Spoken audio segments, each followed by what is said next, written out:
petit peu de quoi on traite, en fait, de quoi il s'agit. C'est pour vous réaliser, que vous prenez conscience de l'ampleur. Donc, le Dajjal, on a expliqué qu'il apparaîtra après ces 3 années terribles de sécheresse, donc de cette famine. Il possédera la nourriture et la boisson en abondance, chose que l'être humain convoitera, qui voudra en fait reconvoiter, parce qu'il n'aura plus ce confort. Ce sera terminé. Et c'est pour ça que Allah il envoie cette période-là. Parce que si Rabbi Azza l'envoyait à notre période-là maintenant, il n'y a personne qui le suivrait. Personne ne le suivrait, parce que les gens ils ont tous leur confort aujourd'hui. Pas besoin de ça. Donc, il viendra à cette époque. Et on a un hadith, toujours rapporté par Ahmed ibn Hanbal, dans son musnad, le hadith 22572, qui explique que Jabir ibn Abdillah, il a relaté que le prophète sallallahu alayhi wa sallam a dit Dajjal apparaîtra dans une situation où le din, les musulmans, sera faible et où la science religieuse de l'islam aura tourné le dos. C'est-à-dire qu'en fait, ici, il sera devenu absente de beaucoup parmi les musulmans. Parce qu'aujourd'hui, on commence à le constater. C'est ce qui se passe aujourd'hui. La situation, les musulmans se sont affaiblis. Le prophète sallallahu alayhi wa sallam nous avait expliqué qu'il fallait conserver subhanallah sa religion, et la comparer à la braise en feu. Et aujourd'hui, beaucoup donnent du lait, c'est-à-dire que la plupart, astaghfirullah, ils se détournent, ils commencent à vraiment faiblir. C'est la peur. La peur. Beaucoup commencent à avoir peur. Parce qu'il faut cataloguer, ils ont peur de perdre leur emploi, ils ont peur d'être expulsés. Donc automatiquement, ça y est, tout le monde commence à se modérer.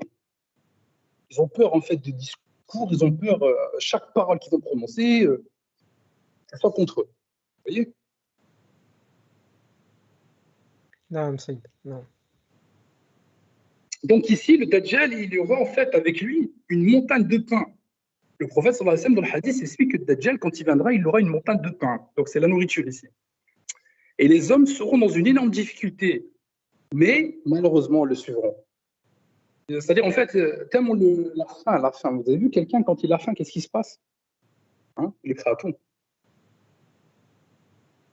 C'est vrai, c'est non. On l'a vu par exemple pendant la période justement, il n'y avait même pas encore le confinement véritablement, que les gens se ruaient sur les nourritures et la faim, elle n'était même pas encore dans leur ventre. Alors on n'imagine même pas ce qui va se passer quand il y aura la véritable faim durant la guerre, c'est clair. Non, exactement, Ryan. Ça va être très compliqué. Donc en fait, il y a un autre hadith qu'on retrouve dans Fath al-Bari, mais toujours encore dans le Musnad d'Ahmed ibn Hanbal, le hadith 22571, 22573, 22011.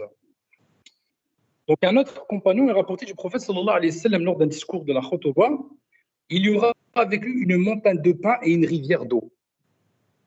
Y a-t-il quelqu'un qui peut m'expliquer le hadith? Qu'est-ce que c'est exactement?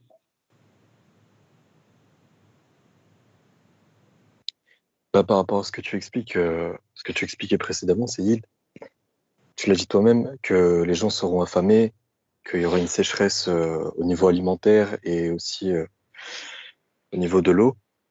Et donc, tu as dit aussi que à partir du moment où les gens étaient désemparés, ils étaient prêts à tout. Donc, ceux qui seront véritablement désemparés dans ce cas-là et qui auront oublié Allah subhanahu wa ta'ala, ils vont se laisser avoir, ils vont faiblir. Quand ils vont voir que leurs proches seront au bord de la mort, eh bien, ils vont se laisser tenter et ils vont le rejoindre pour cette montagne de pain et d'eau. Non, exactement. Quand quelqu'un, je vais vous dire, moi, quand une personne elle est au bord vraiment, mais elle n'en peut plus tellement la faim s'est emparée d'elle, rappelez-vous, je ne sais pas si vous connaissez cette histoire, ça s'est passé entre le Chili et l'Argentine, quand une équipe de rugbyman, leur avion s'était écrasé. Non, et ceux-ci sont été sur la neige. Qu'est-ce qui s'est passé? Ils se sont mangés, ils ont fini par se manger, enfin manger les cadavres des personnes qui étaient mortes. Voilà.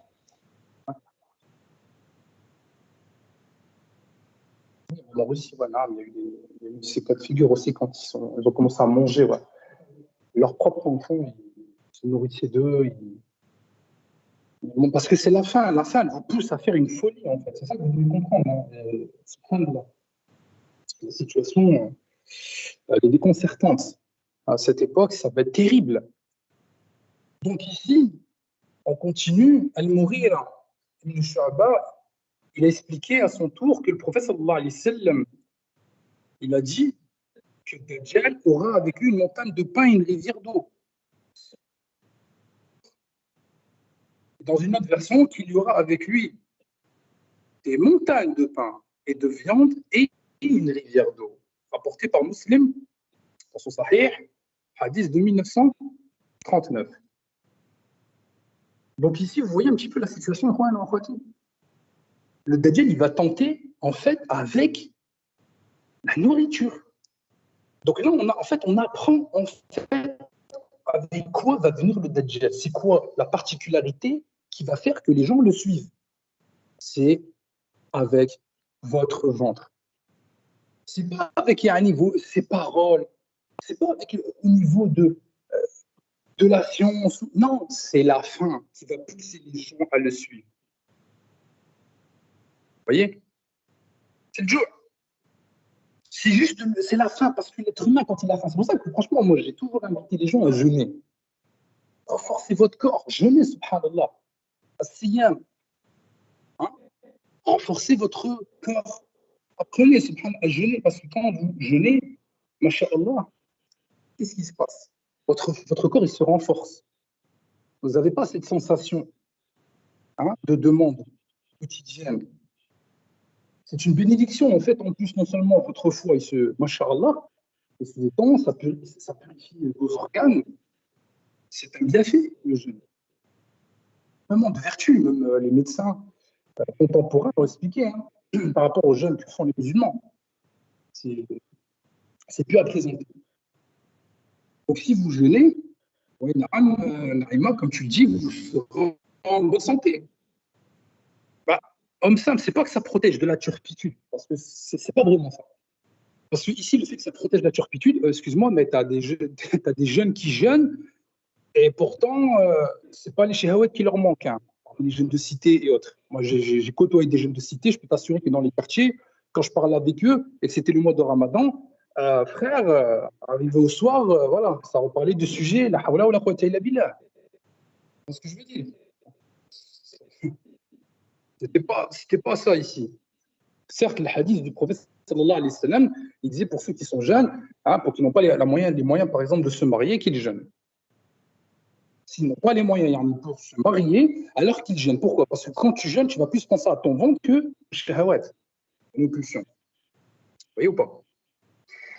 Mais ici, le but ici du jeûne, c'est surtout pour le fait de renforcer son corps et d'endurer la faim. D'endurer la faim. Parce que si ça te vient à l'improviste une guerre et que tu n'es pas prêt, comment tu vas faire? Comment tu vas faire, Yani? Comment tu vas te comporter alors que tu n'as jamais été préparé? C'est comme, par exemple, du sport. Si moi je te dis, par exemple, allez, tu vas courir pendant une demi-heure, et toi, tu n'as jamais couru de ta vie, tu ne vas pas me les faire une demi-heure. Tu vas cracher tes poumons, mon frère. Au bout de 10 minutes, je te vois sur le côté, ça y est, en train de tenir ton ventre, limite comme une voiture qui broude. Il n'a pas roulé depuis des années. Bon, c'est la même chose, ça demande de l'entraînement. Quelqu'un, par exemple, je ne sais pas, il est sur un stade de football, il veut jouer 90 minutes, mais il n'a jamais fait les entraînements, il n'a jamais couru. Tu ne les taperas pas, mon frère. Alors, puis une demi-heure, allez, sur le banc. Oui. C'est un bon exemple, Saïda, c'est vrai. Voilà. Donc ici, si tu fais le jeûne, et le Dajjal, il arrive, il vient vers toi et te dit, j'ai du pain, j'ai de l'eau, j'ai de la viande, garde-les pour toi. Garde-les pour toi. Et on va y venir. La relation et l'attitude des musulmans, comment ils devront se comporter. Rasulullah sallallahu alayhi wa sallam nous expliquait comment faire. Et qu'est-ce qui va se passer pour les musulmans. Donc j'y viens petit à petit, d'accord?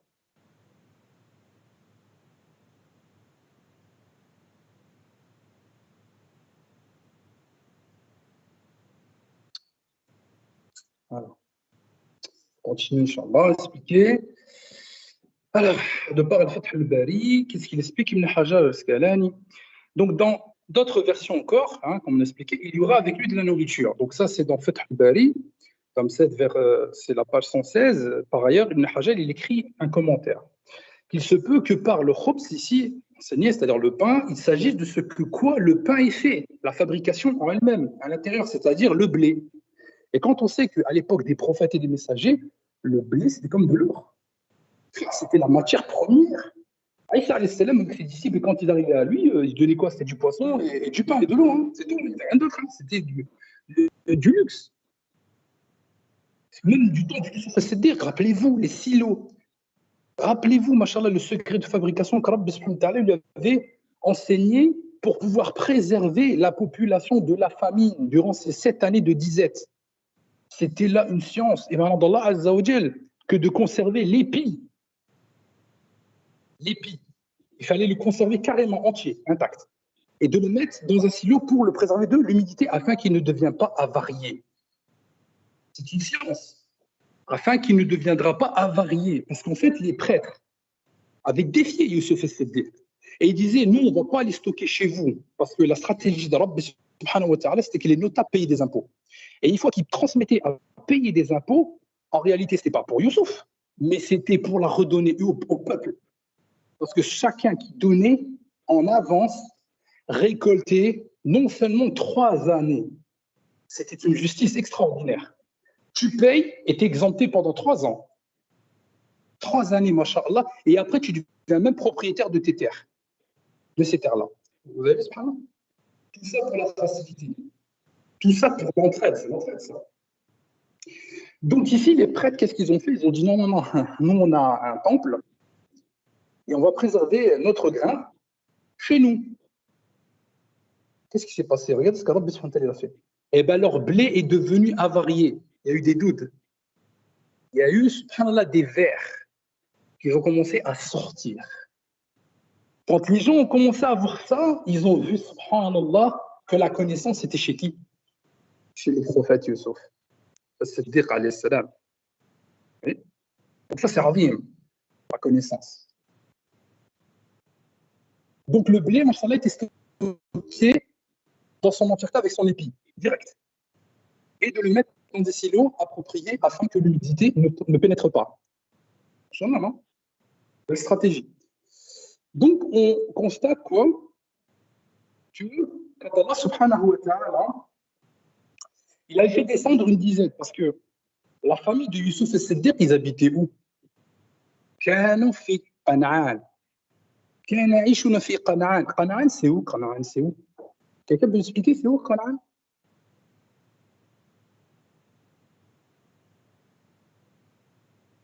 C'est vers la Palestine, Saïd, je crois. La Palestine, je sais pas, c'est ça. قنعان, mashallah, c'est vers la Palestine. كان يعقوب, mashallah, Abou Yusuf as-Siddiq, se situait là-bas. Okay. Donc ici, de par subhan l'endroit où il se situait là,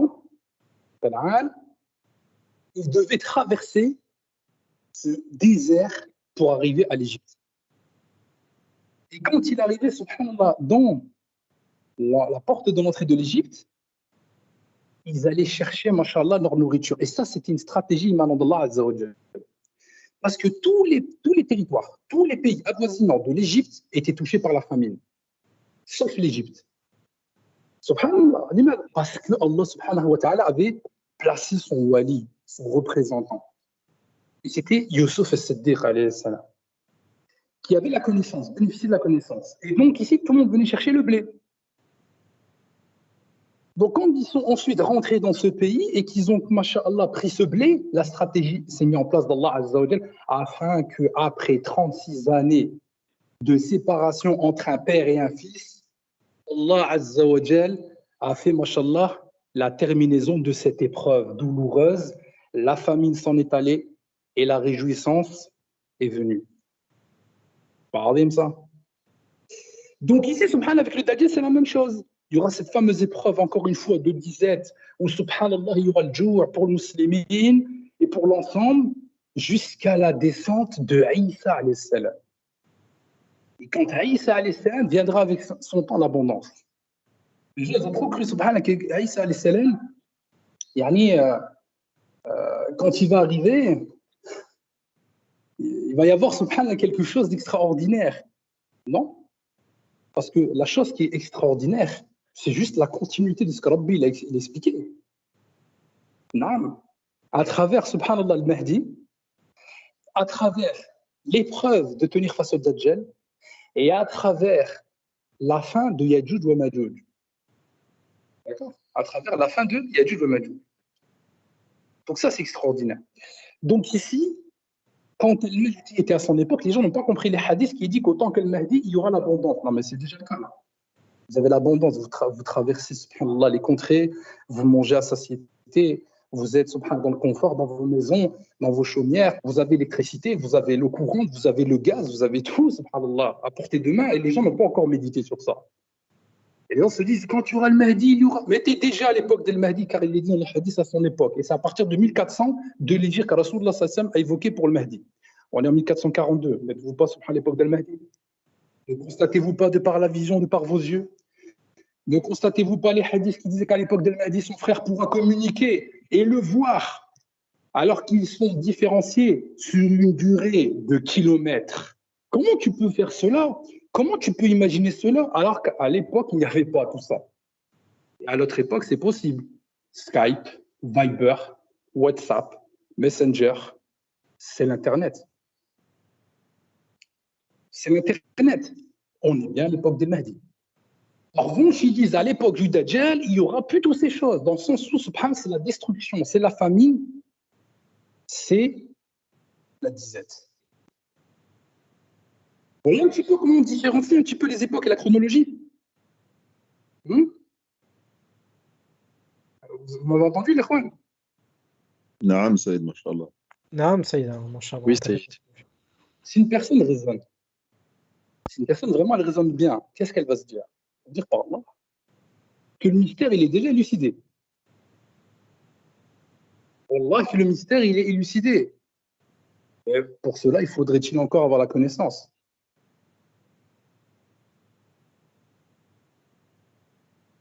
Donc je continue, Inch'Allah, bi'idhnillahi wa ta'ala, avec le Dajjal. Donc, alors, donc c'est à cause en fait de cette pénurie, comme on l'expliquait, alimentaire mondiale, que la tentation de suivre Dajjal sera très grande, parce que le confort, la technologie, terminer les iPhones, terminer, je ne sais pas combien de personnes mangent par jour. Quand vous voyez aux États-Unis, ils sont là avec la malbouffe, les McDo, ou en France, ou ailleurs, les kebabs, tout ce qui est calories, qui est riche, beaucoup d'obésité, beaucoup. Hein. Et là, il n'y a plus tout ça. Ben, la personne, elle fait comment? Hein? Comment elle fait? Elle n'est même pas endurante, elle ne jeûne pas. Comment elle fait? Comment elle fait? Et c'est là où c'est explicatif de dire la tentation sera grande. Tu coupes le confort à un homme ou à une femme, c'est fini. Hein? Oui. Les pâtes au saumon, là, machallah. Vous voyez un petit peu, vous coupez subhanallah cela, c'est difficile. Donc, alors, à moins que les gens ne suivent le Dajjal, à moins que les gens ne suivent le Dajjal. En fait, c'est ça, en fait, vous êtes face à deux choix. Soit tu vas patienter, et Allah subhanahu wa ta'ala certes avec les patients, ou soit tu vas dire, ah moi je peux plus, ah moi je le suis. Parce qu'il y en a, ils vont suivre le Dajjal juste à cause de ça, wallah. C'est-à-dire qu'en fait, ils s'en fichent complètement de son message, qui va se revendiquer en tant que Dieu, etc. Ils vont dire, parce qu'il a l'abondance avec lui, je vais avec lui. Wallah, c'est juste à côté de ça. Hein. Il y a beaucoup de hadiths, subhanallah, qui l'évoquent ça. Vous vous rendez compte? Non, ça montre vraiment. T'as vu? Ouais, ça montre vraiment enfin, je veux dire, l'état de la communauté, enfin du monde, mais aussi l'épreuve qui va vraiment être colossale. Subhanallah. Voilà, ça va être vraiment colossal. En fait, les gens n'ont pas encore compris. Ils croient que le Dajjal, quand il va arriver, il va exercer une pression. Il ne va pas exercer une pression, c'est pas vrai. Dajjal, il exercera aucune contrainte. C'est-à-dire, il ne va pas mettre une ikra, c'est-à-dire sur les gens. Là, les gens ils pensent qu'il va forcer, il va tuer. Non, ce n'est pas vrai sur les uns. En fait, lui, quand il va arriver, il va se présenter simplement avec son message, je suis le sauveur de l'humanité. Il va dire, j'ai avec moi de quoi manger, à satiété, de quoi boire, et celui qui veut manger, qui se joigne au nôtre. Et il va dire, et j'offre tout gratuitement. Et là, il va leur dire, parce que je suis votre Dieu et je suis généreux. Et les gens, ils vont venir en masse. énormément de gens vont venir à lui. Et subhanallah, ici, il y a un compagnon, An-Nawas, qui relate le prophète sallallahu alayhi wa sallam au sujet, subhanallah, qu'est-ce qu'il dit? Il a dit, il se rendra auprès des gens et les invitera à croire en lui. Ils apporteront, subhanallah, ensuite, et ils apporteront foi en lui, c'est-à-dire ils vont croire, yamno, à son message. Et Ad-Dajjal, il ordonnera alors au ciel de faire pleuvoir et à la terre de faire pousser. Leurs bêtes redeviendront le soir plus grasses et plus laiteuses. C'est-à-dire elles ont plus de lait que jamais qu'il n'y avait eu, subhanallah, auparavant. Ce hadith, il est rapporté par Muslim, hadith 2937. Est-ce que vous avez entendu là? C'est pas choquant? Non, Saïda, c'est choquant. Non, Saïd. Non. Choquant. Vous voyez, Dajjal, il arrive comme ça devant vous, là, maintenant, à notre époque. Excusez-moi, j'ai du lait. Les gens vont dire, ils n'en ont pas besoin. Ah, c'est clair. Les gens vont rigoler, subhanallah. Imagine-toi, un homme, il arrive comme ça, tu dis, j'ai du lait. En fait, t'as soif. Subhanallah, son frigidaire, il est plein. Il est rempli. Qu'est-ce qui va aller sur cet homme? Vous voyez un peu? Non, mais il n'y aura aucun intérêt. Alors que s'il est tiraillé par la fin, il va foncer, quoi. Si vraiment, s'il n'a pas la foi, évidemment. Bah oui. Ah, il va suivre, il va le suivre. À notre époque, il y a tout, il y a encore l'abondance. Donc le Dajjal, s'il arrive maintenant, ça ne sert à rien.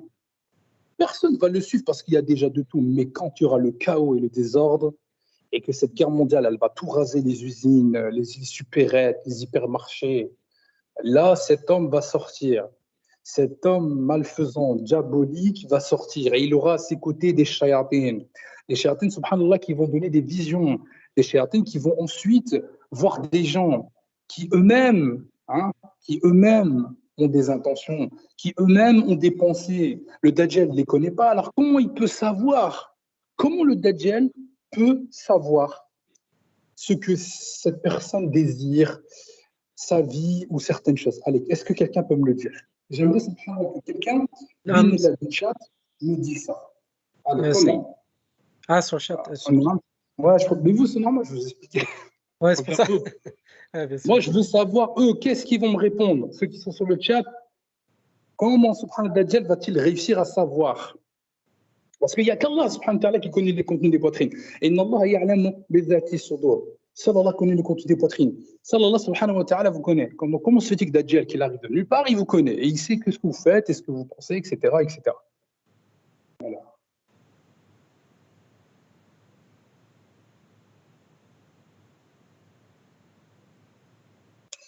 Eh ben, mashallah. Il y a une bonne réponse sur le chat. Bravo. C'est le qarin. C'est le qarin. C'est qui le qarin, ikhwan ou akhwati? Parce que les gens ne savent pas, mais il y en a, ils ne savent pas voir c'est quoi le qarin. Les djinns, ils ont déjà entendu, les afrit, ils ont entendu, les shaytans, ils ont entendu. Mais le qarin, c'est quoi? C'est qui? C'est qui ce qarin? C'est celui qui nous accompagne en permanence, le diable qui nous accompagne en permanence et qui nous insuffle voilà, tout le mal, voilà, qui nous insuffle les mauvaises choses. Mashallah. C'est bien, Abdel Malik. Jazakallahu khair, Akhil Karim. Donc, mashallah, t'as bien retenu. Mashallah, naam. Le qarin est, subhanallah, un shaitan qui a été affecté. D'accord? C'est un shayatin qui est affecté à vous, à votre naissance. D'accord? Et c'est un shaitan qui ensuite va vous quitter à votre mort et qui va ensuite aller à un autre. C'est-à-dire qu'il connaît tout de vous. Il vous voit en permanence. Les péchés que vous commettez, il les observe. Les désirs que vous aimez, il les observe. Si vous avez, subhanallah, quelque chose que vous rabâchez à longueur de journée, il est présent à côté de vous. Il vous connaît. Et le Dajjal va s'adresser à lui. C'est comme ça qu'ensuite il reconnaîtra et saura qui est ton père et ta mère. Le nom de ton père, le nom de ta mère. Par exemple, si le père il est mort, il est dans la tombe, automatiquement, le qarin va montrer au Dajjal, en lui montrant la vision, comment est ton père ou ta mère. Parce qu'il était affecté à cet être humain et il l'a vu de ses yeux, sa forme, comment il est. Alors, il lui mettra une vision et le Dajjal ensuite va la reconstituer avec les shéatines qui sont avec lui. Et à ce moment-là, il prendra forme humaine et il dira « Je suis ton père.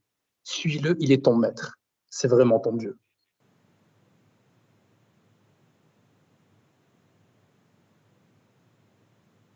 Vous voyez ou pas?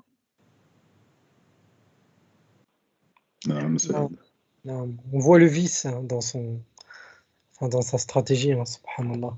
Personne à qui il manque, par exemple, une personne qui a perdu pendant la guerre une personne proche et tout, lui, il va arriver et il va faire cette illusion-là. Wow, forcément, ça va faire tomber beaucoup de personnes, ça y est, c'est clair.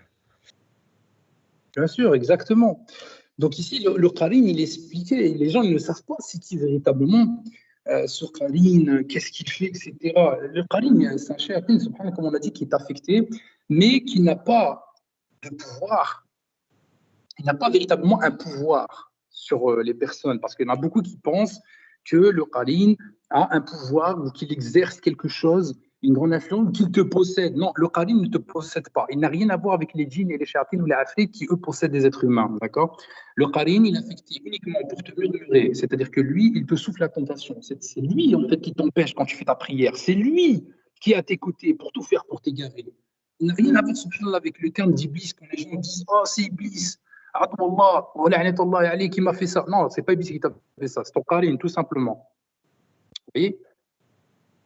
C'est en fait le qarin qui, justement, a tenté. Vous voyez? Ça, il faut bien comprendre, Inch'Allah. J'espère que sur le chat, ils ont bien entendu et compris, parce que je les vois parler et bifurquer sur d'autres sujets. Les frères, le sujet, là, c'est du Dajjal qu'on parle. Ce n'est pas le sujet du Mahdi. D'accord? Donc, restez concentrés. Je ne comprends pas les gens qui observent et qui viennent pour ensuite parler d'autre chose que le sujet. Le sujet ici, c'est quoi? C'est bien écrit Dajjal. On évoque le Dajjal. Je suis en train de vous expliquer avec des arguments, avec quelque chose, subhanallah, que vous n'avez même pas entendu, afin que là, vous sachiez. Comment se fait-il donc que vous parlez, subhanallah, du Mahdi alors que ce n'est même pas le sujet? Subhanallah. Êtes-vous dépourvu de raison, les frères ou les sœurs? Hein? Restez concentrés, mais fadlikum. On parle du Dajjal, là. Vous êtes connaisseurs du Dajjal, subhanallah? Véritablement, vous savez vraiment qui il est? Moi, je sais tout ça, les frères et les sœurs. Wallah, par Allah, je sais tout ça. Mais si je prends mon temps, là, à 23h38 du matin, presque du matin, il est très tard. Pour certains, pour certaines, peut-être que demain, certains ou certaines travaillent. Là, on est en train de parler d'un sujet vraiment qui est, bi'inillahi wa ta'ala, c'est Rabbi vous laisse en vie, de votre futur. Vous voyez ou pas? Subhanallah, c'est votre futur, là. Donc, c'est un sujet qui est sensible. C'est un sujet, subhanallah, qui doit être traité. Et vous devez bien prendre conscience de ce que je suis en train de vous expliquer. Donc, midfadlikum, soyez concentrés. Voilà. Ne commencez pas à vous laisser distraire par d'autres sujets qui ne sont pas le sujet d'aujourd'hui. Sur le sujet du Mahdi, il y a énormément de personnalités sur YouTube, Internet qui l'ont traité. Moi aussi, je l'ai déjà traité, ce sujet-là. Je ne vais pas y revenir. Voilà, je ne vais pas y revenir. D'ailleurs, ça fait une trop grande fitna. Alors, je ne reviens pas sur ce sujet-là. Alhamdulillah, j'attends que Allah subhanahu wa ta'ala fera descendre Jibril alayhi salam. Il criera son nom, tout le monde sera d'accord. Voilà, il y aura unanimité cette fois-ci. Alors, c'est Jibril alayhi salam. Pourquoi croyez-vous que Jibril alayhi salam descend pour citer le nom? Parce qu'Allah subhanahu wa ta'ala sait très bien qu'il y a une grande fitna et que tout le monde se revendique être Mahdi. Alors, laissez Allah subhanahu wa ta'ala. Al-Mahdi, laissez-le Allah azza wa jalla. Rabbi subhanahu wa ta'ala, il sait qui est son serviteur, il l'a déjà nommé, il l'a déjà choisi, il l'a déjà béni, il a déjà tout préparé. Alhamdulillah, ça arrivera après la guerre mondiale. Et encore une fois, c'est encore après la guerre mondiale. Est-ce que vous savez si vous allez vivre d'ici là? Personne ne sait, subhanallah, s'il vivra jusqu'à demain. Alors, laissez cette affaire à Allah subhanahu wa ta'ala min fadlikum.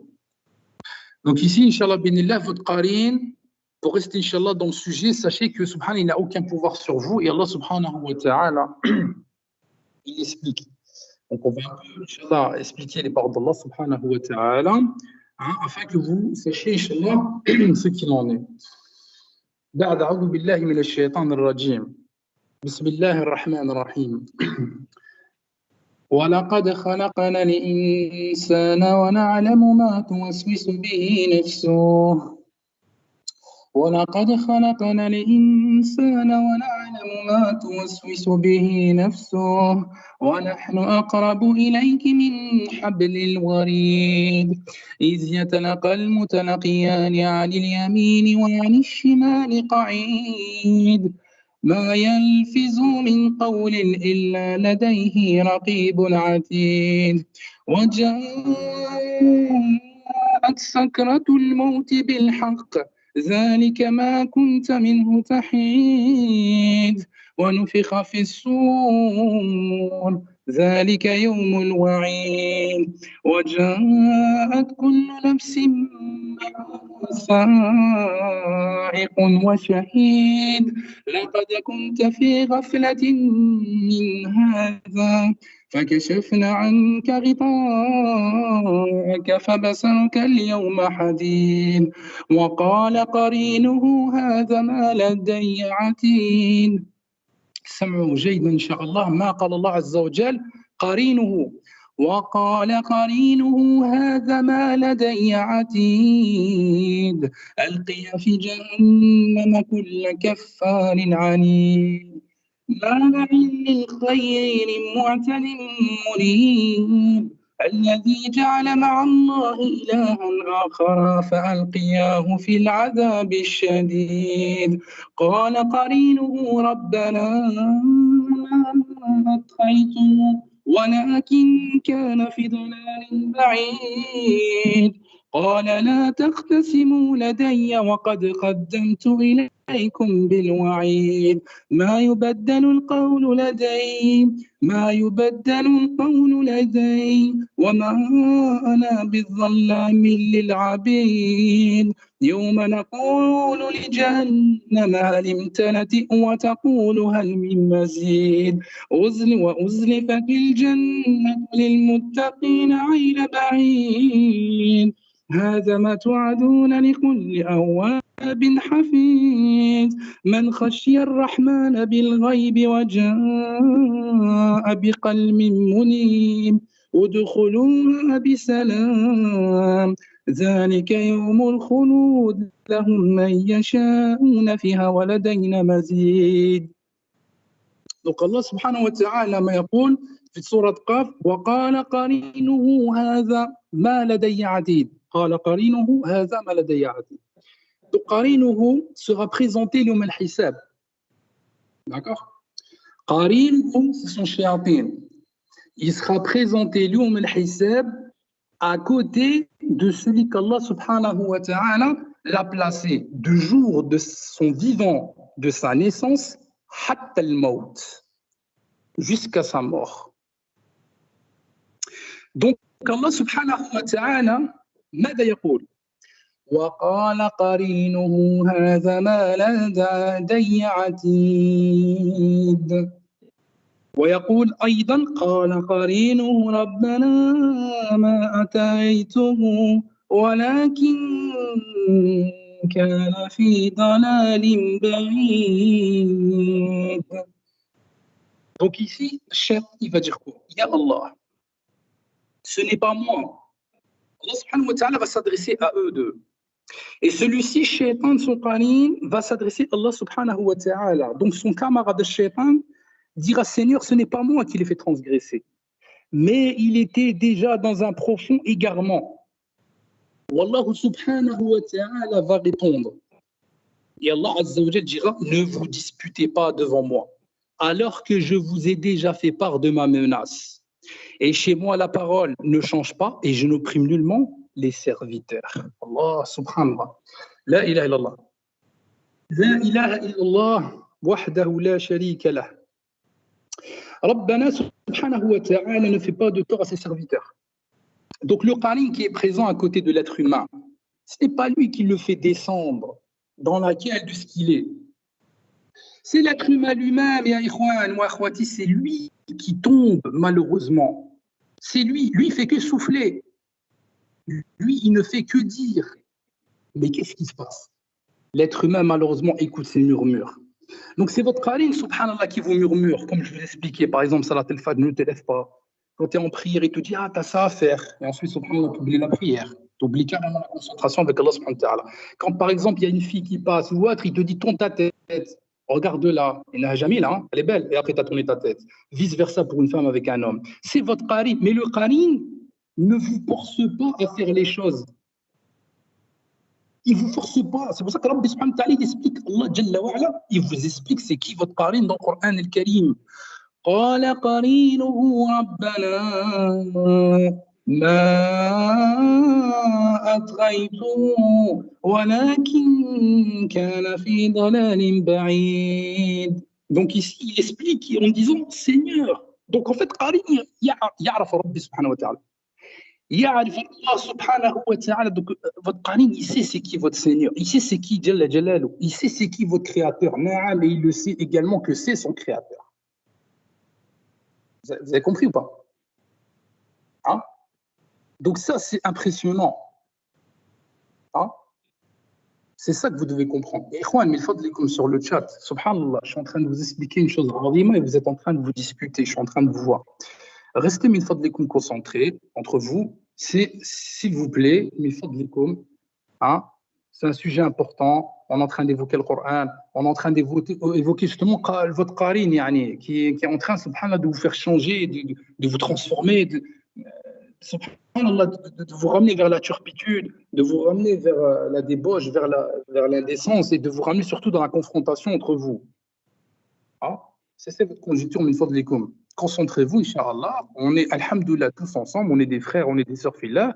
Le but, c'est d'avancer. Ce n'est pas de se disputer ou de se quereller. Mais c'est mettez ça de côté. N'oubliez pas, subhanallah wa bihamdik, vous avez le malaïka entre vous, là. D'accord? Vous avez les anges à vos côtés et qui sont en train de noter chaque chose que vous êtes en train d'écrire. Je vous l'ai expliqué, subhanallah. Hein? C'est ou pas? Je vous ai expliqué ça aussi. وَلَقَدْ خَلَقْنَا الْإِنسَانَ وَنَعْلَمُ مَا تُوَسْوِسُ بِهِ نَفْسُهُ وَنَحْنُ أَقْرَبُ إِلَيْهِ مِنْ حَبْلِ الْوَرِيدِ إِذْ يَتَلَقَى الْمُتَلَقِيَانِ عَنِ الْيَمِينِ وَعَنِ الشِّمَالِ قَعِيدٌ. C'est qui, subhanallah, ce verset où Allah subhanahu wa ta'ala explique فَإِنَّهُ قَرِيبٌ وَإِنَّهُ عَتِيدٌ. Al-Malaïka, subhanallah, ceux qui sont à votre droite et votre gauche, c'est les deux recueillants. Et إِذْ يَتَلَقَى الْمُتَلَقِيَانِ عَنِ الْيَمِينِ, sur votre droite, وَعَنِ الشِّمَالِ, sur votre gauche. C'est le malaïka. Donc, min fadlikum ya ikhwan, cessez de faire ce que vous êtes en train de faire, parce que le malaïka est en train de noter ce que vous êtes en train de dire.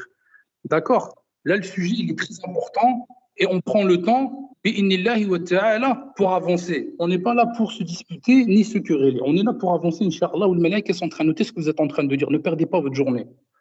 Ne perdez pas, bi'inillah, votre journée. D'accord? C'est important là. On est en train d'expliquer une chose. Au moins, vous allez vous reposer après, mashallah, avec de la science. Walhamdulillah, le malaïka vous noteront parmi cette assemblée. Vous savez que Rasulullah sallallahu alayhi wa sallam, il explique que Rabbi subhanahu wa ta'ala, il envoie le malaïka vers des assemblées qui parlent de son nom. Tabaraka wa ta'ala, il parle de son nom, Jalla Jalalu, afin que Rabbi subhanahu wa ta'ala vous pardonne vos sayyi'at et qui vous, alhamdulillah, purifie. Donc, si vous êtes en train ensuite de vous quereller pendant que le Coran vous est cité et expliqué, vous avez perdu, subhanallah, ce degré. Vous avez perdu cette bénédiction. Alors ne cassez tout, subhanallah, ne cassez pas cela. Restez concentrés, min fadlikum, inshallah. On reste dans le sujet.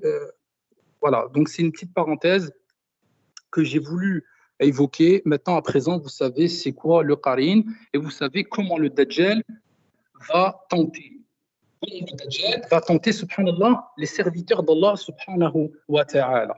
Donc, il viendra accompagné, on a expliqué, d'une armée de djinns, d'une armée de shayatin, et celui-ci, quand il va s'approcher justement de ces gens-là, eh ben, il va s'adresser à leur qarin.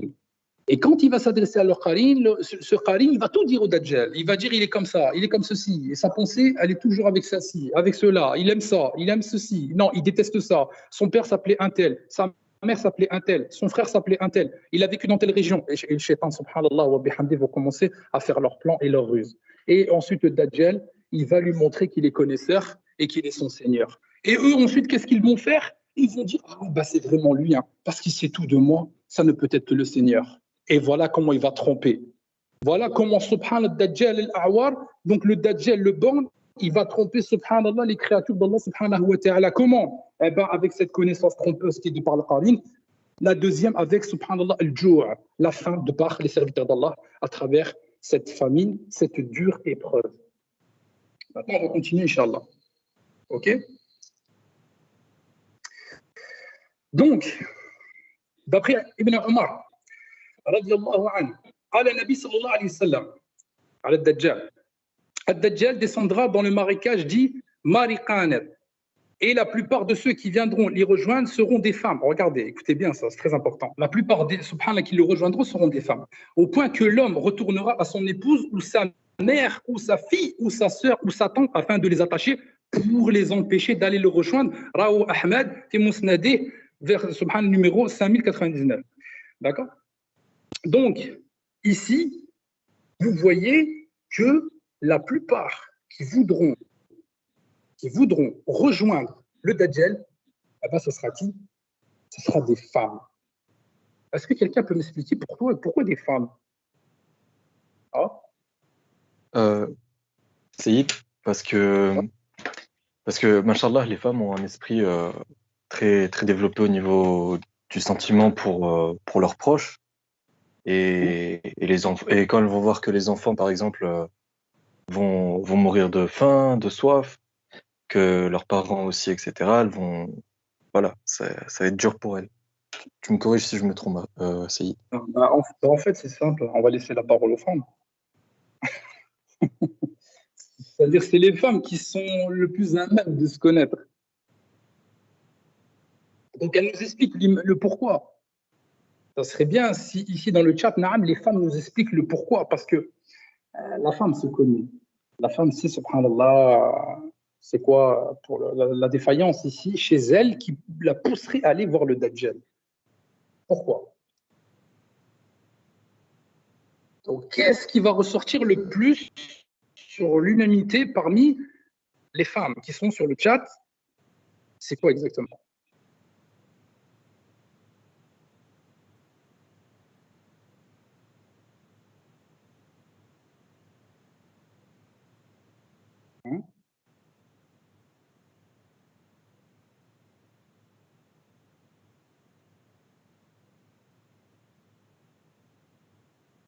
Voilà, donc on a fait le tour. Hein. On a fait le tour à peu près. On a fait le tour de ce qui a été cité sur le chat, mashallah, par les femmes. Donc on va lire un petit peu, inshallah binillah. On va se concentrer avec les écrits. Voilà, on va se concentrer. Alors Farida, elle a dit, on est matérialiste, enfin, pas toutes. D'accord? Donc on va retenir un point. On va retenir... alors attends... Le point de Naïma, c'est bien matériel. Donc voilà, on a deux matériels, d'accord? On a deux femmes qui partent sur le matériel. OK.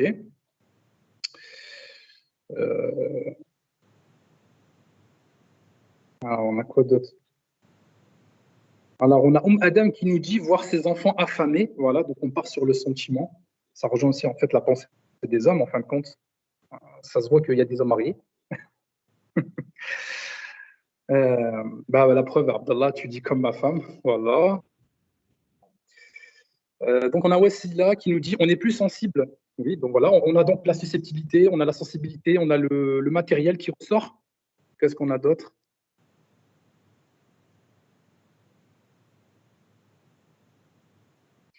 Et on a Hind qui dit on est tenté par Shaitan. On a Maya qui dit elles sont plus faibles.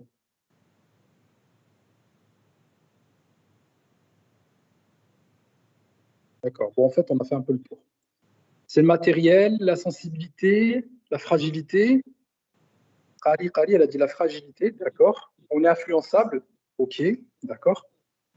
Voilà. Donc, en fait, là, on a fait le tour, mashallah. Voilà. Donc là, c'est les femmes qui ont parlé, c'est pas les hommes. J'ai pas voulu prendre en considération l'avis des hommes. Pourquoi? Parce que un homme a son avis, on est d'accord, mais ce ne sera jamais une femme. Donc la femme sait ce qu'elle est elle-même. Et si on a l'avis de plusieurs femmes, on peut voir en fait sur quoi elles convergent. Et là, on peut voir qu'elles convergent. C'est-à-dire qu'en fait, elles se ressemblent toutes dans l'expression. Voilà, donc c'est vraiment la préservation de la famille, donc c'est plus le sentiment qui ressort, et un peu de matériel. Un peu. Voilà, on a vu qu'il y avait les femmes matérielles. Bon, les femmes ne sont pas toutes matérialistes, attention. Voilà, d'accord. Bon, on a aussi des hommes qui sont matérialistes. Hein. Donc ici, c'est surtout le point sentimental. Mais également, rappelez-vous, on a expliqué que le Dajjal va tenter. Et ici, il va tenter avec des choses dont l'être humain a besoin. C'est la vitalité, c'est la santé, c'est la nourriture, c'est l'apaisement. Une famille est composée d'un homme et d'une femme. On est d'accord. Mais aussi des enfants. Est-ce qu'un enfant peut patienter? Non. Quand on repart avec l'histoire, on se remémore au temps de Nabi sallallahu alayhi wa sallam, au temps de Omar, quand il était plutôt calife des musulmans, Amir al-Mu'minin. Rappelez-vous l'histoire. Combien d'enfants sont morts? Combien d'enfants sont morts au point où Omar ibn Khattab était très triste. Il se mettait à pleurer quand il entendait, subhanallah, les bébés pleurer. Et quand ensuite les compagnons se sont rassemblés autour de lui et qui lui disaient pourquoi ne verseront pas une allocation? Pourquoi ne leur verseront pas, c'est-à-dire ici, de par la trésorerie des musulmans, une allocation? Parce que Omar ibn Khattab, il donnait une allocation, mais il n'avait pas donné à une certaine tranche d'âge. Et c'est quand ensuite ils ont fait la shura, la consultation, Omar ibn Khattab, il a commencé à pleurer. Et il a dit, ouais, ya Omar, oui, malheur à toi, oh Omar, qu'as-tu fait? Tu as tué, subhanallah, des enfants des musulmans. Omar ibn Khattab était un homme, subhanallah, comme vous le voyez d'apparence, il était dur. Mais en vérité, son cœur, il était hanin. Son cœur, masha'Allah, Omar ibn Khattab, il était doux. Certains l'ont pris pour une dureté, mais en vérité, par Allah, il était doux. Il se souciait, wallah, de son peuple et de sa communauté. Et celui-ci, subhanallah, quand il a vu qu'il y en a beaucoup qui sont morts, etc., il a voulu savoir. L'imada, pourquoi? Parce que j'ai donné quand même des directives. Mais certains lui ont rappelé parmi les compagnons, oui, mais tu as donné à un certain âge, Omar. Donc ça veut dire qu'à d'autres, ils n'ont pas pu en bénéficier. Et là, il s'est rappelé, donc subhanallah, mais qu'ai-je fait? Il a eu, subhanallah, directement le blâme sur lui-même. Et il a pleuré. Oui, subhanallah. Si un homme était vraiment dur, subhanallah, vous croyez qu'il pleure? Il dirait, je suis Amir al-Mu'minin, hein, je sais ce que je fais. Non, wallah, il a pleuré. Il a craint le jour dernier, le jour des comptes. Et l'allocation a été versée, cette fameuse allocation, hein, ensuite qui a été distribuée aux familles. Pardon. Et donc aujourd'hui, quand on voit l'Europe, la France, qu'on entend de le RSA, les trucs, le minimum associé, etc., sachez que les musulmans, ils avaient déjà à leur époque ça. Et c'était du temps de Omar ibn Khattab, il faut connaître l'histoire pour savoir. Donc il y avait déjà cette souciance pour les musulmans, chose que vous ne verrez plus dans les pays du Maghreb aujourd'hui. Vous n'avez pas tout ça. Pays du Maghreb, le minima sociaux, vous n'avez rien. Rien. C'est moi qui vous le dis. Vous venez au Maroc, en Algérie, en Tunisie, en Égypte, en Libye, vous n'avez rien. Eh oui. Avant, ils se souciaient. Aujourd'hui, non, ils ne se soucient plus. Donc, voilà, on va revenir, Inch'Allah, sur le sujet. Donc, le Dajjal, quand il va arriver, les femmes, subhanallah, seront les plus tentées.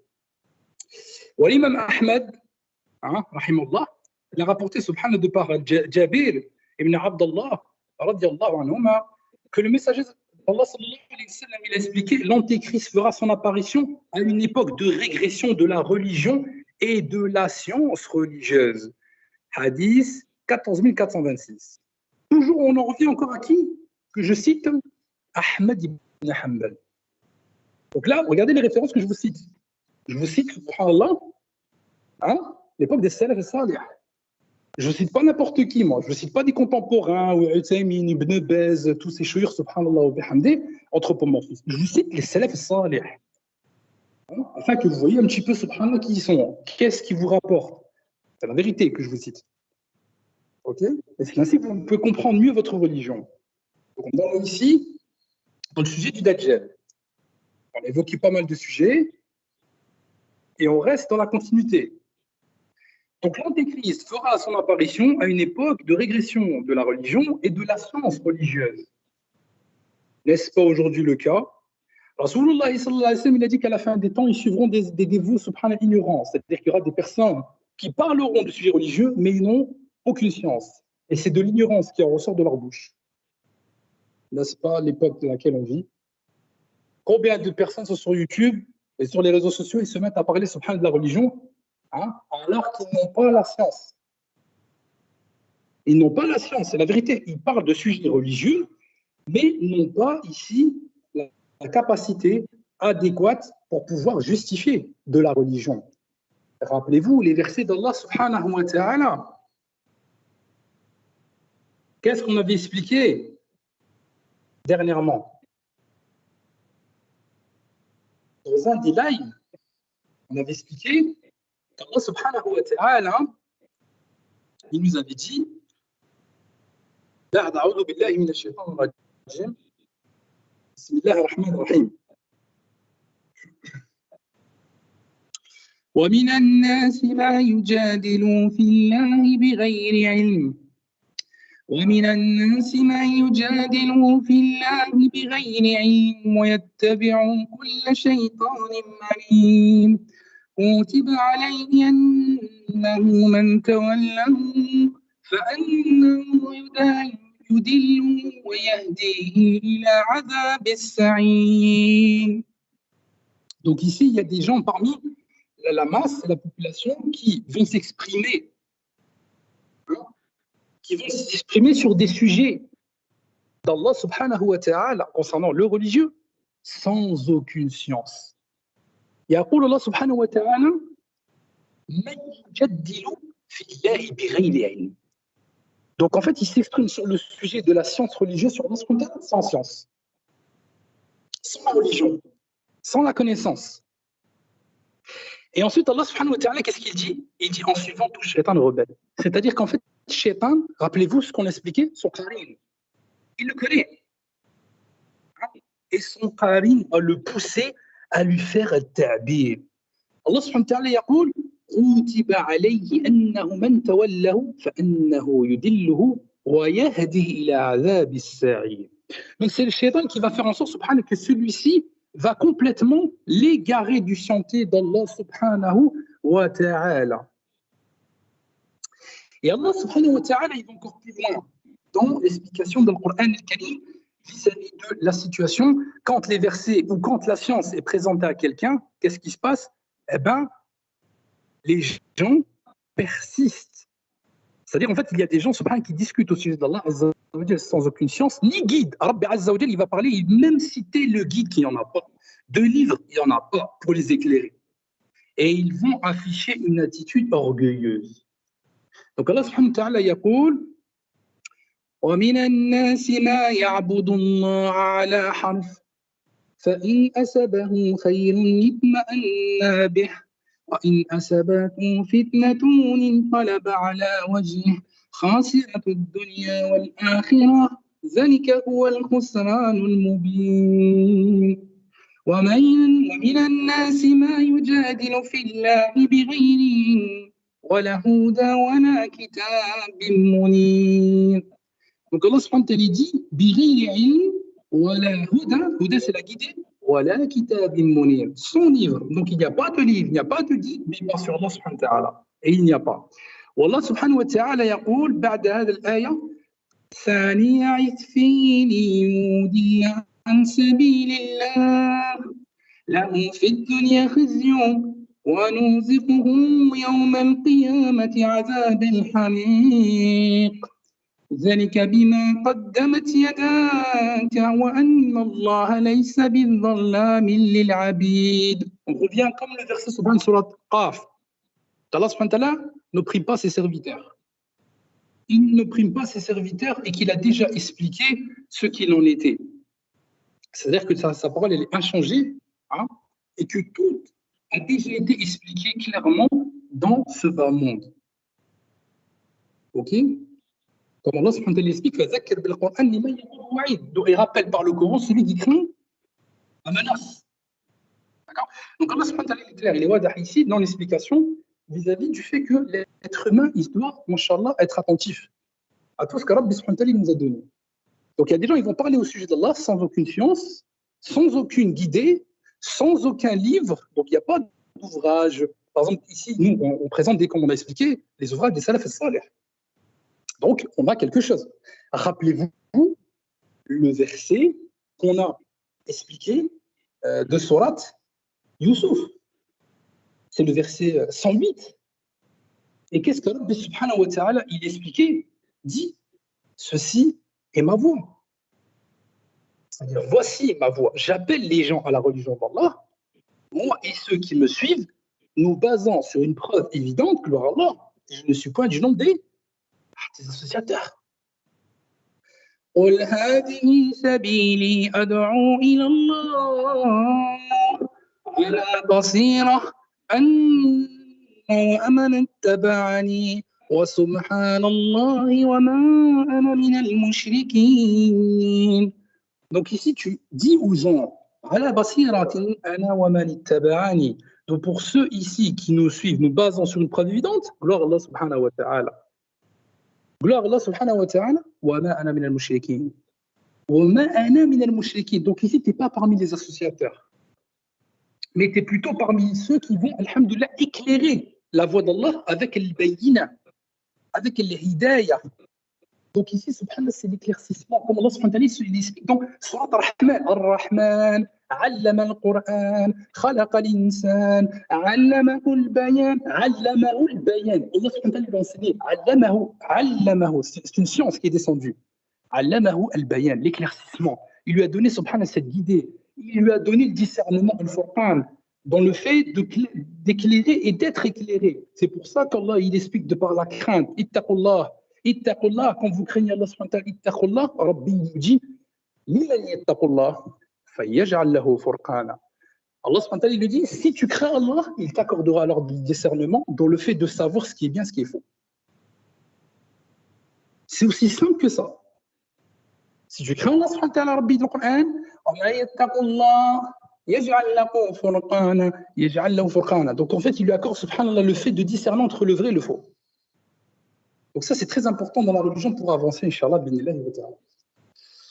Donc, on va revenir, Inch'Allah, donc on a expliqué que la femme, ici, devra, comme l'a dit Rasulullah sallallahu alayhi wa sallam, concernant sa communauté, conserver sa foi, fût-elle comme une braise en feu dans sa main, c'est-à-dire qu'elle devra prendre ces mesures, c'est-à-dire dès maintenant, elle devra faire attention à ne pas suivre le Dajjal. Parce qu'on a évoqué, c'est quoi, ici, les qualités de cet imposteur. Ces qualités, c'est quoi? C'est de la tromperie. Je vais te donner à manger, je vais te donner à boire. Je vais faire sortir le grain de la terre. Je vais faire sortir l'eau du ciel pour toi. Et cet imposteur va te tromper encore une fois, pensant que toi, tu te dis que mais il sait des choses sur mon père, sur ma mère, sur nous-mêmes. Non, c'est ton Qarin qui va lui exposer. En fait, il est vraiment un imposteur.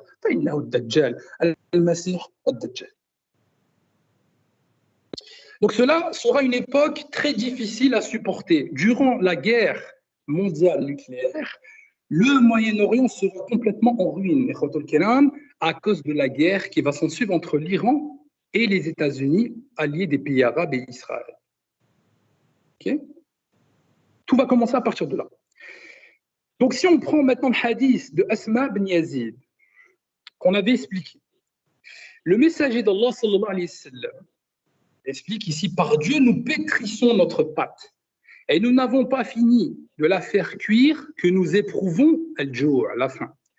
Ya Rasulullah, quand sera-t-il alors des croyants à ce moment-là? Donc ça, c'est Sahaba radiallahu anhum wa ardahum qu'il dit à Rasulullah, nous n'avons même pas fini de pétrir cette pâte pour le pain qu'on a déjà le jour. C'est-à-dire qu'on ne l'a même pas encore fait cuire et on ressent la faim. Ya Nabi Allah, comment sera-t-il pour les croyants à ce moment-là, fil akhir az-zaman? Et Rasulullah yaqul, leur suffira, yakfihum, c'est-à-dire leur suffira ce qui suffit aux gens du ciel, c'est-à-dire les malaïka, les gens du ciel c'est les malaïka, de proclamer la pureté d'Allah subhanahu wa ta'ala, at-tasbih, et proclamer la sainteté de Dieu, at-taqdis, rawahu Ahmad et Musnadeh. Et c'est le numéro 26298. C'est ajib, hein? Pas extraordinaire? نعم سيد ما شاء الله. Si, Sayyid, masha'Allah. Donc en fait, qu'est-ce qu'on retient? Comment on devrait se comporter? Qu'est-ce qui nous suffira à cette époque du Dajjal? Allah Azza wa Jal, placer toute sa confiance en Allah Azza wa Jal, l'évoquer, l'invoquer et lui faire entièrement confiance, quoi. نعم exactement التواكل على الله التواكل على الله وعلى الله فليتوكل المؤمنون. Et c'est Allah subhanahu wa ta'ala que les croyants ils placent leur confiance. Et rappelez-vous le verset que je vous ai cité également hier, وَكَانَ حَقًّا عَلَيْنَا نَصْرُ الْمُؤْمِنِينَ. Et c'est un devoir pour nous de secourir qui? Les croyants. هذا كلام الله سبحانه وتعالى. كلام الله وكلام رسول الله صلى الله عليه وسلم. والله سبحانه وتعالى لا يخلف الميعاد. Il ne manque pas sa promesse. Il est véridique. C'est le véritable. Donc on doit s'en remettre à lui. C'est ça le tawakkul.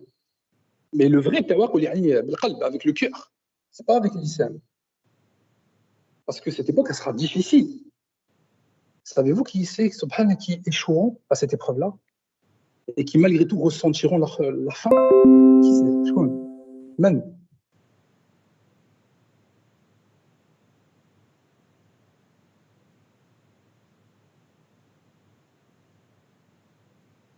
Malgré tout, c'est cette faim.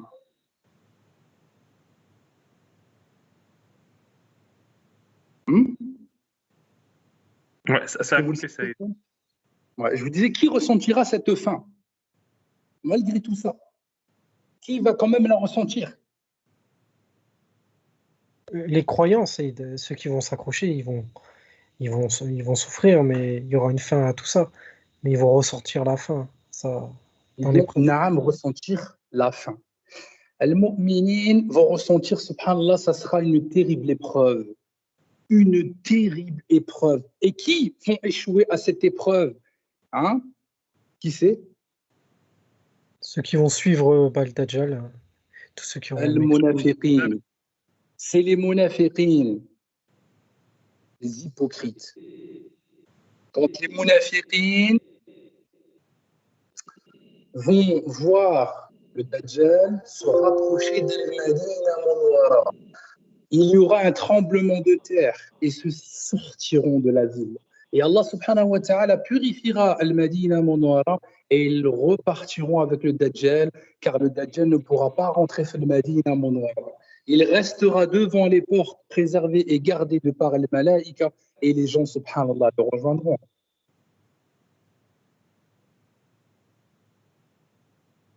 Vous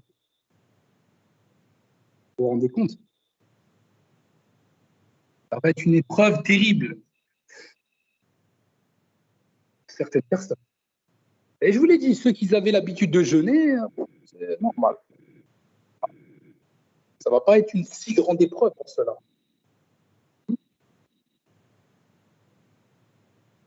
Donc, je continue. Abu Umama rapporte que le prophète sallallahu alayhi wa sallam explique avant l'apparition du Dajjal, il a expliqué qu'il y aura 3 années difficiles où une faim terrible touchera les Indes.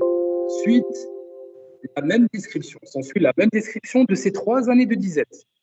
Que dans la relation de par ce qui a été rapporté par Asma, expliqué qu'il n'y aura alors aucun animal, on a expliqué de sabots, doté de sabots, qui ne meurt. Il n'y aura pas, subhanallah, ici ce contenu, si ce n'est ces animaux-là, dotés de sabots, qui vont mourir. Sauf ce que Allah subhanahu wa ta'ala a voulu. Quelqu'un demanda ensuite au prophète, qu'est-ce qui maintiendra les gens en vie à cette époque-là, ya Rasulullah? Et il répondit, dire la ilaha illallah, Allah akbar, subhanallah, walhamdulillah. Cela sera affecté pour eux à la fonction de nourriture. C'est-à-dire que cela, alhamdulillah, sera une nourriture pour leur ventre. Rawahu Ibn Majah, hadith 1477. Wa Aïcha radiallahu anha, rapport du messager d'Allah sallallahu alayhi wa sallam, qui a évoqué une difficulté, comme on a expliqué, qui se produira juste avant Dajjal. Des compagnons ont alors demandé quel bien matériel sera-t-il mieux de posséder à ce moment-là? Il répondit un serviteur fort qui puisse donner à boire à ces gens. En puisant l'eau du puits,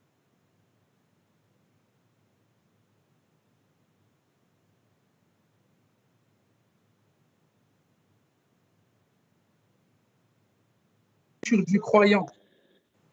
Donc des compagnons demandèrent quelle sera donc la nourriture des croyants. À ce moment-là, elle répondit, ce sera de dire Subhanallah, Allahu Akbar, La ilaha illallah, walhamdulillah.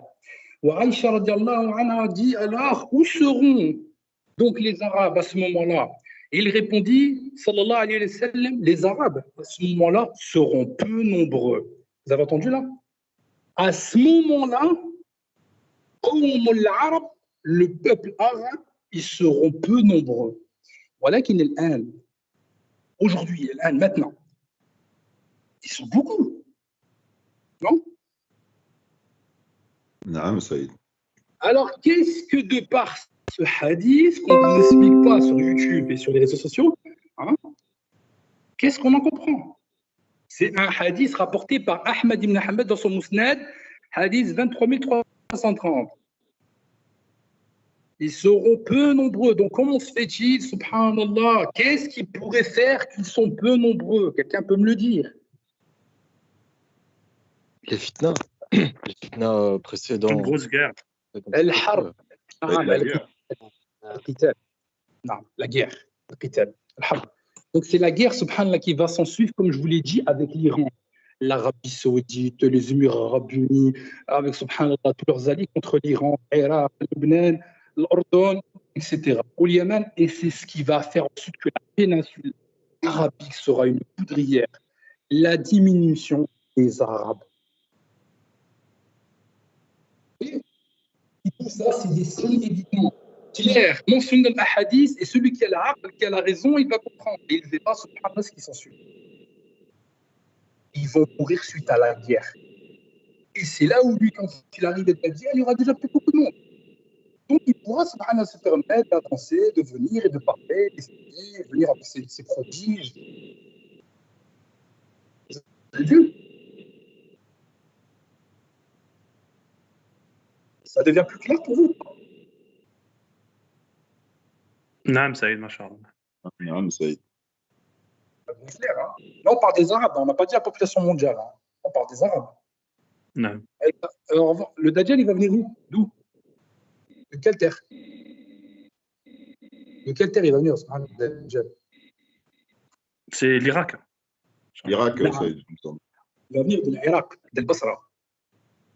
Il va venir de Basra, de l'Irak. C'est de là qu'il va venir.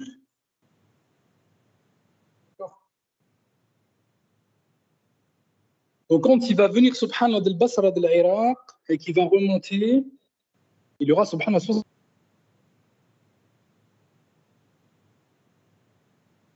quand il va arriver, lui, à l'Irak, il y aura ensuite 70 000 juifs qui viendront d'Iran et qui le suivront. 70 000 juifs disparants, précisément dans le pays d'Iran, suivront subhanallah Dajjal. Ils vont le suivre. Mais en ce temps-là, les Arabes seront peu nombreux. Vous avez entendu ou pas? Oui, on a entendu, Saïd. On entend, Saïd, mais des fois, il y a quelques coupures. Quoi. Ouais, Afwan, Amin Fadlikoum, ce soir, la connexion chez moi, elle n'est pas bonne. C'est pas ça par là. Voilà qu'il n'a pas. Alhamdoulilah, l'essentiel, masha'Allah, vous avez au moins pu entendre une bonne partie. Inch'Allah, ya Rabbi, qu'elle ne m'abandonne pas la connexion. Voilà, pour que je puisse continuer, Inch'Allah, bidnillah. Donc, je continue. Je vais expliquer encore.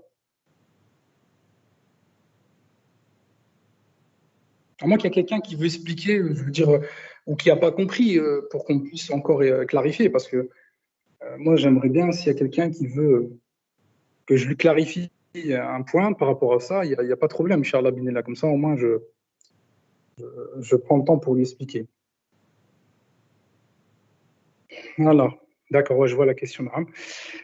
J'ai une question, pourquoi 70 000 juifs de cette région? C'est référencé en fait aussi dans les hadiths, qui explique que ces 70 000, voilà, ils voudront le suivre. Maintenant, le pourquoi du comment, personne n'en a la signification. Voilà. Moi-même, je n'ai pas la signification, donc je ne m'avancerai pas à parler sous l'effet de la passion. et de te donner une réponse alors que je n'ai pas de dalil. Je n'ai pas une preuve claire qui est citée dans les ouvrages ou bien qui est citée par les compagnons du prophète sallallahu alayhi wa sallam pour pouvoir te dire ça. Je n'en ai pas la connaissance. Donc, je ne sais pas, c'est ça en fait. Voilà, je ne sais pas du tout. Tout comme on regarde pour le Mahdi, les 313, je ne saurais pas te dire pourquoi Allah subhanahu wa ta'ala choisit 313. Voilà, il aurait pu mettre 10 000 ou 50 000. Non, il a mis 313. Vous voyez? Alors moi, je veux bien savoir pourquoi de l'Irak. En revanche, si tu veux savoir pourquoi de l'Irak, tout simplement parce que l'Irak, c'est une terre de fitna. Ça a toujours été une terre de fitna depuis l'époque. Donc, d'El Basra, pourquoi d'ailleurs, ça a été la ville où, subhanallah, sont issus les Khawarij qui ont tué Uthman ibn Affan et qui se sont mêlés avec les habitants de Medina Mounouara, qu'ils ont poussé à une grande fitna et qui ensuite ont poussé au conflit final de délaisser Ali ibn Abi Talib quand la guerre s'était arrêtée et que ceux-ci ont commencé à proclamer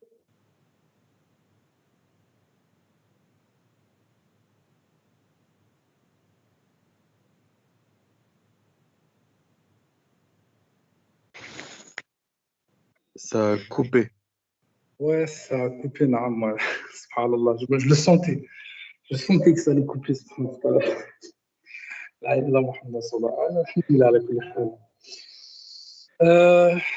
je disais, voilà. En fait, vous avez entendu quoi?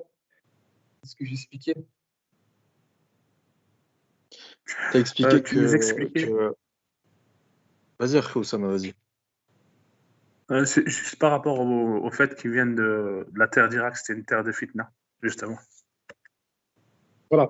Donc l'Irak, parce que c'est une terre de fitna depuis l'époque des Khawarij. Les Khawarij, ils sont venus d'Al Basra à la base. Ils sont venus, ils ont comploté contre Uthman ibn Affan. Ils sont mélangés avec une partie de Medina Mounouara pour pouvoir le tuer.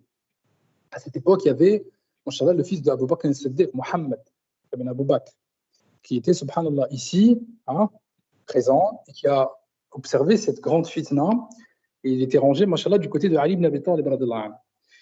Donc c'est une longue histoire. Il faut revenir à l'époque du calife Uthman ibn Affan, radiallahu anhu, de par sa mort tragique à cause de ces Khawarij. Et ces Khawarij, donc, ils ont malheureusement exercé une influence.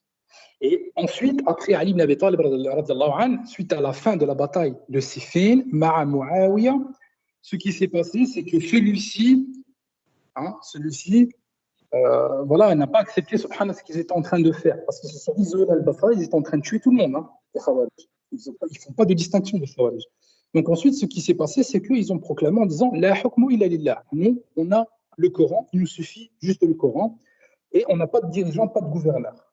Donc en fait, ils jugeaient selon leur loi à eux, en se faisant leur propre interprétation du Coran. Et c'est pour ça que tellement cette fitna commence à se propager qu'Ali ibn Abi Talib, il a dû les pourchasser et les tuer. Vous voyez? Donc voilà. C'est pour que vous sachiez. Donc ici, ce que vous devez comprendre. Ici, le hadith que je vous ai évoqué parmi les Arabes, on parle du Moyen-Orient, là. On ne parle pas des Arabes, subhanallah, d'Algérie, de Tunisie, du Maroc, etc. À la base, il faut comprendre une chose. C'est que le Maroc, l'Algérie, etc., c'était les Berbères avant. Vous comprenez pas? À la base, c'était les Berbères. Quand la famille du prophète, sallallahu alayhi wa sallam, est partie, c'est-à-dire chez les gens du Maghreb, le Maghreb, sachez une chose, c'était des Berbères. Vous entendez ou pas? Des Berbères qui s'étaient mélangés avec, de par l'histoire, après par la suite, avec les Turcs, les Romains, etc. C'est cosmopolite. C'est une longue histoire. Avec les frères Barberousse, etc. L'histoire, elle est longue. Mais sinon, ici, c'était des Berbères. Mais le Moyen-Orient, c'était l'arabe, de par le Yémen, avec l'Arabie Saoudite, tout ça.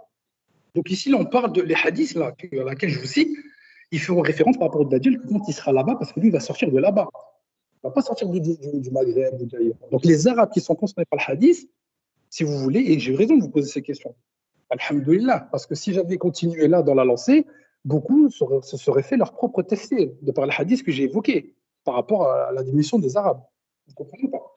On ne parle pas des Arabes d'Europe là, on parle des Arabes du Moyen-Orient. D'accord? Est-ce que c'est clarifié pour tout le monde? Non, Saïd. نعم سيد.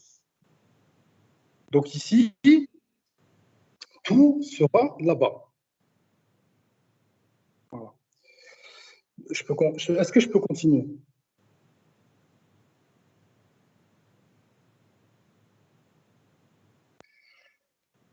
Là, on va continuer, Inch'Allah, binillah, hein.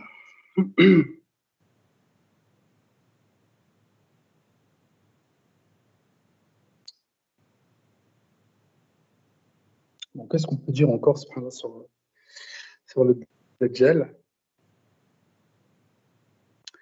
On peut expliquer le hadith relaté donc par An-Nawas qui précise que le Dajjal passera près des gens. Il les invitera, donc, comme je vous ai expliqué, à croire en lui. Ces gens rejetteront sa parole et peu après, tout ce qu'ils possédaient comme plan séchera. Subhanallah, ça c'est important d'y venir sur ce hadith.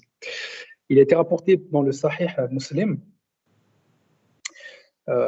hadith de 1937. Donc il explique qu'il y a ici en fait que toute personne qui va rejeter son message au Dajjal, et rappelez-vous dans le départ du live, on a expliqué que le Dajjal ne forcera pas. Hein.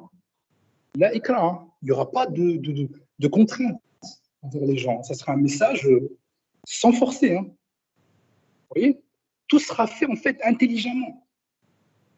Tout sera fait intelligemment. Hein? Voilà. Donc ça, c'est important.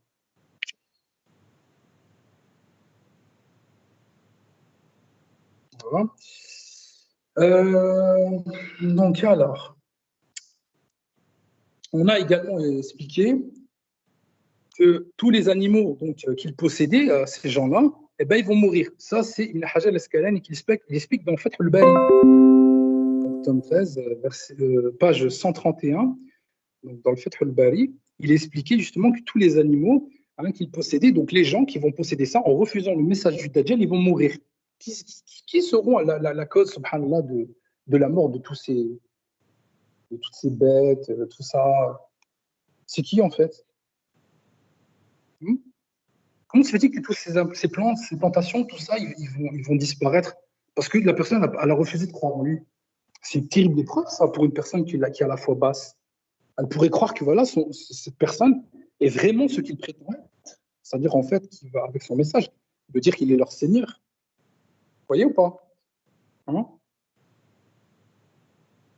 نعم سيد. نعم سيد. Alors, comment se fait-il que tout ça va périr quand lui va arriver et que voilà, il va dire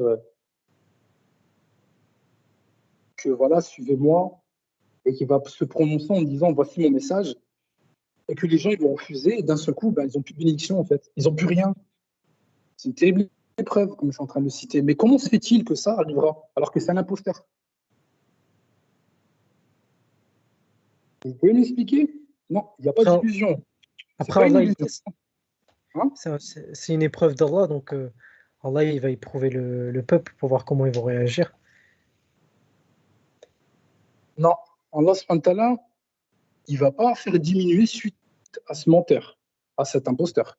C'est pas Allah subhanahu wa ta'ala.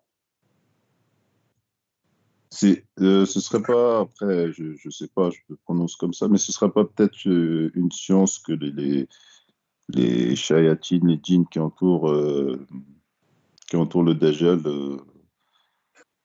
feront, voilà, ils feront en sorte que les biens de ces croyants-là se perdront.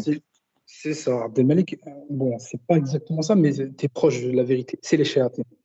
On en revient encore aux shayatines. C'est les shayatines qui s'occuperont de cela. C'est les shayatines qui vont faire en sorte que justement que tous ces gens-là qui possédaient leurs biens, etc., ils feront en sorte qu'ils ne les possèdent plus. Vous voyez, ils vont s'initier dans leur vie. En fait, les shayatines vont jouer un grand rôle avec Dajjal. Hein. C'est ça que vous devez comprendre. Vous voyez?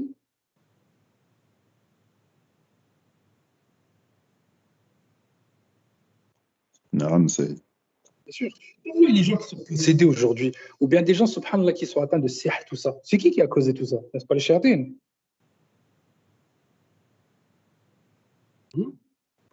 نعم bien sûr, jusqu'à avoir des maladies et tout. Exactement, Inch'Allah. Même dans les hadiths par rapport, subhanallah, à la maladie, la peste, Taoun, etc. C'est qui? Il est mentionné dans les hadiths, ça. C'est les shayatines. C'est les djinns. نعم. Ah, ils n'inventent rien, c'est dans les hadiths.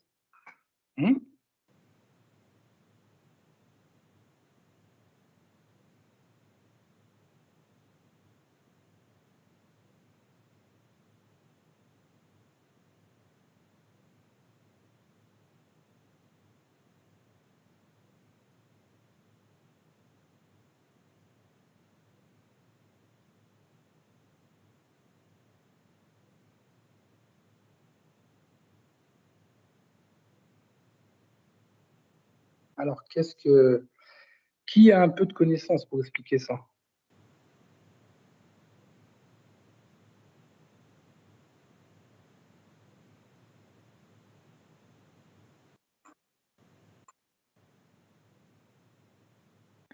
Bah là, il y a une sœur sur le chat qui dit, c'est Inde Majdoubi, qui dit ils cacheront par la magie pour que les êtres humains soient attirés par les soi-disant prodiges des shaitans.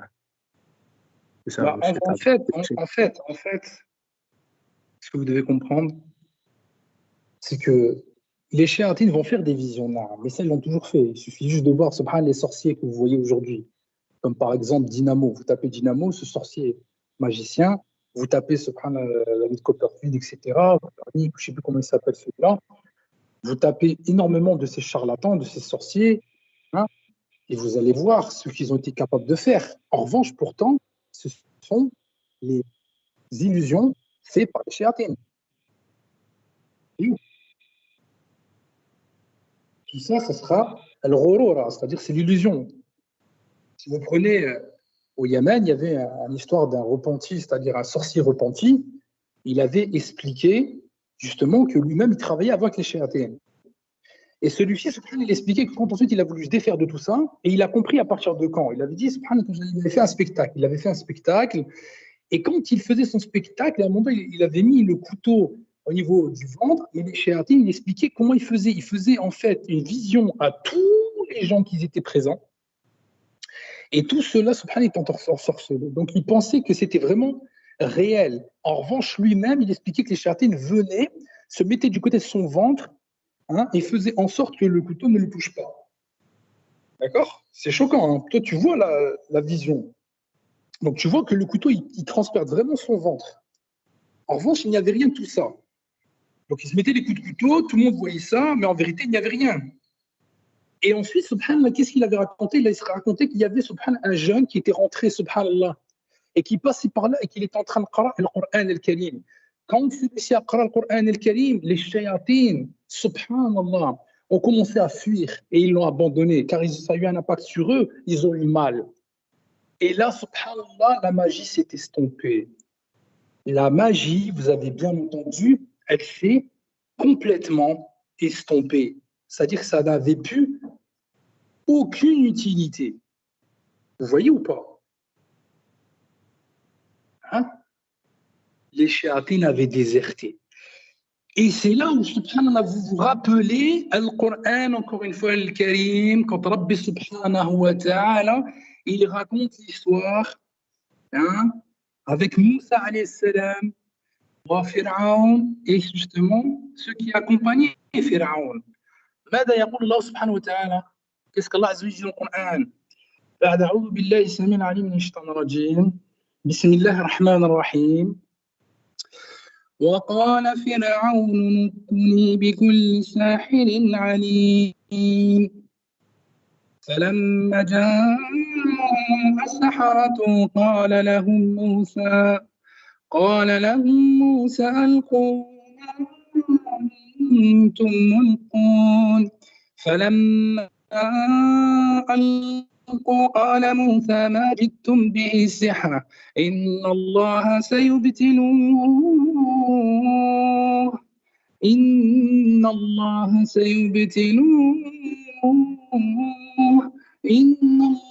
لا يصلح عمل المفسدين ويحق الله الحق بكلمته ولو كره المجرمون. Donc Allah subhanahu wa ta'ala dit bien Inna Allah sayubtilu. Ça veut dire quoi cette parole? Inna Allah sayubtilu, c'est-à-dire que Rabbi subhanahu wa ta'ala va annuler. C'est-à-dire que Jalla Jalalu, il explique dans le Coran al-Karim, lorsqu'ils jetèrent, yani subhanallah les magiciens, Moussa alayhi salam leur a dit ce que vous avez produit n'est que magie. Allah azza wa jalla annulera. Sayubtilu Allah. سيبتل الله سبحانه وتعالى إن الله سيبتل وإن الله لا يصلح عمل المفسدين. نعم في القرآن الله سبحانه وتعالى il explique bien ce terme المفسدين. Ce sont les actions des fauteurs de désordre. Allah Azza wa Jalla explique qu'il ne fait pas prospérer justement ces fauteurs de désordre. Et justement, les shayatins sont des fauteurs de désordre. Ils sont, subhanallah, ici, sont des désordres, des fauteurs de désordre, c'est-à-dire ils sèment la turpitude et ils détruisent l'être humain. Donc ici, subhanallah, al-ghurura, cette illusion trompeuse, Allah subhanahu wa ta'ala nous explique comment ça s'est passé avec Moussa, parce que Moussa, alayhi salam, quand il a vu, subhanallah, ces prêtres venir à lui avec de la magie et qu'ils ont jeté au départ, subhanallah, leur bâton et qu'ils ont transformé en serpent, il a eu peur. Moussa, alayhi salam, il a eu peur. Il a dit, moi j'ai Allah subhanahu wa ta'ala, mais eux, ils ont qui? Vous voyez? Il a dit, moi j'ai Allah Jalla wa ala avec moi, mais lui, ils ont qui? Et Allah subhanahu wa ta'ala, il a dit, la taqaf, yani ana ma'ak. N'aie pas peur, je suis avec toi, ce qui sont produits n'est que magie. C'est juste magie. Et Allah subhanahu wa ta'ala, donc il a dit à Moussa, c'est de la magie. C'est pour ça Moussa a répondu ensuite. Il a dit quoi? Yani alqo. فلما ألقوا قال موسى ما جئتم به السحر. Donc ensuite, il a eu ensuite la parole d'Allah, la révélation elle lui est descendue. Et Moussa alayhi salam, il a dit فلما ألقوا, c'est-à-dire quand ils ont commencé à jeter, قال موسى alayhi salam ما جئتم به السحر. C'est que du sihr que vous avez fabriqué, c'est de la magie. Allah, il va le détruire, il va l'annuler. Il va annuler ce que vous avez produit. Voyez ou pas? Et Allah subhanahu wa ta'ala, ensuite, il va plus loin en disant فَمَا أَمَنَ لِمُوسَىٰ إِلَّا ذُرِّيَّةٌ مِّنْ قَوْمِهِ عَلَىٰ خَوْفٍ مِّنْ فِرْعَوْنَ وَمَلَئِهِم مَّا يَفْتِنَانَهُمْ وَإِنَّ فِرْعَوْنَ لَعَالٍ فِي الْأَرْضِ وَإِنَّهُ لَمِنَ الْمُسْرِفِينَ. Donc ici, Allah subhanahu wa ta'ala dit, par ces paroles, Allah fera triompher la vérité, quelque répulsion qu'en aient les criminels, les mujrimin. Et Allah subhanahu wa ta'ala dit bien, personne crut au message de Moïse, de Moussa alayhi salam, sauf un groupe de jeunes gens de son peuple. Et par crainte de représailles de Pharaon et de leurs notables. C'est-à-dire ici, subhanallah, elle est venue, il y a peu qui ont vraiment suivi le message de Moussa alayhi salam. Parce que la vérité, subhanallah, est difficile à entendre. Ce n'est pas tout le monde qui la reconnaît. Vous voyez ou pas? Donc ici, subhanallah, si je reviens sur ça, c'est très important car je suis en train de vous expliquer un point où le Dajjal, il aura avec lui des shayatins qui vont faire des illusions et ça c'est basé sur as-sihr. D'accord? C'est basé sur sihr. Si vous prenez, subhanallah, encore d'autres paroles, dans le Coran al-Karim, Surat al-Baqara. Donc vous avez, subhanallah, également la parole où Allah Jalla wa ala, il explique vis-à-vis des shayatins de comment, subhanallah, ils se sont comportés et de qu'est-ce qu'ils ont fait de par eux-mêmes à travers leur enseignement. Allah subhanahu wa ta'ala il explique bien بعد أعوذ بالله من الشيطان الرجيم بسم الله الرحمن الرحيم واتبعوا ما تتلو الشياطين على ملك سليمان وما كفر سليمان ولكن الشياطين كفروا يعلمون الناس السحر وما أنزل على الملكين ببابل هاروت وماروت وما يعلمني من أحد حتى يقول إنما نحن فتنة فلا تكفر. Donc Allah subhanahu wa ta'ala, qu'est-ce qu'il nous explique ici? Il nous explique et ils suivirent ce que les diables racontent contre le règne de Sulayman. Donc on revient à l'époque du Nabi Sulayman alayhi salam, alors que Sulayman n'a jamais été mécréant mais bien un shayatin. Yani, ils enseignent aux gens la magie, ainsi que ce qui est descendu aux deux anges, Harut ou Marut, à Babylone. Mais ceci n'enseignait rien à personne, qu'il n'ait dit d'abord, nous ne sommes rien qu'une tentation. Écoutez bien, une tentation. Ne sois donc pas mécréants. Ils apprennent auprès d'eux ce qui sème la désunion entre l'homme et son épouse. Or, ils ne sont capables de nuire à personne qu'avec la permission d'Allah subhanahu wa ta'ala. فَيَتَّعَلَمُونَ مِنْهُمَا مَا يُفَرِّقُونَ بِهِ بَيْنَ الْمَرْءِ وَزَوْجِهِ وما هم بالضارين به من أحد إلا بإذن الله إلا بإذن الله يعني إلا بإذن الله c'est uniquement de par la permission d'Allah tabarak wa ta'ala que cela est possible. Hein? Donc ici, c'est ça que vous devez comprendre. En fait, c'est possible, illa bi'idhnillah. La chose qui peut se faire, c'est si Rabbi le permet. S'il ne le permet pas, ça n'arrivera pas, ça ne vous touchera pas. Toute chose qui arrive, subhanallah, sur cette terre, illa ma kataballahu lana, illa ma kataballahu lana. Sauf ce qui est prescrit par Allah subhanahu wa ta'ala, fahuwa mawlana. Et il est certainement notre maître. Wa 'ala Allahi falyatawakkalil mu'minun. Et c'est Allah subhanahu wa ta'ala que les croyants doivent s'en remettre. Al-tawakkul.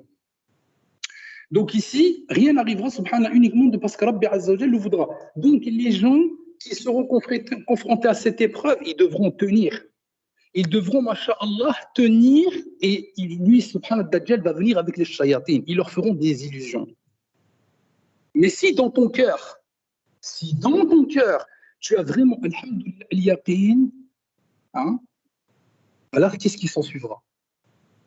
Tu invoqueras Allah subhanahu wa ta'ala.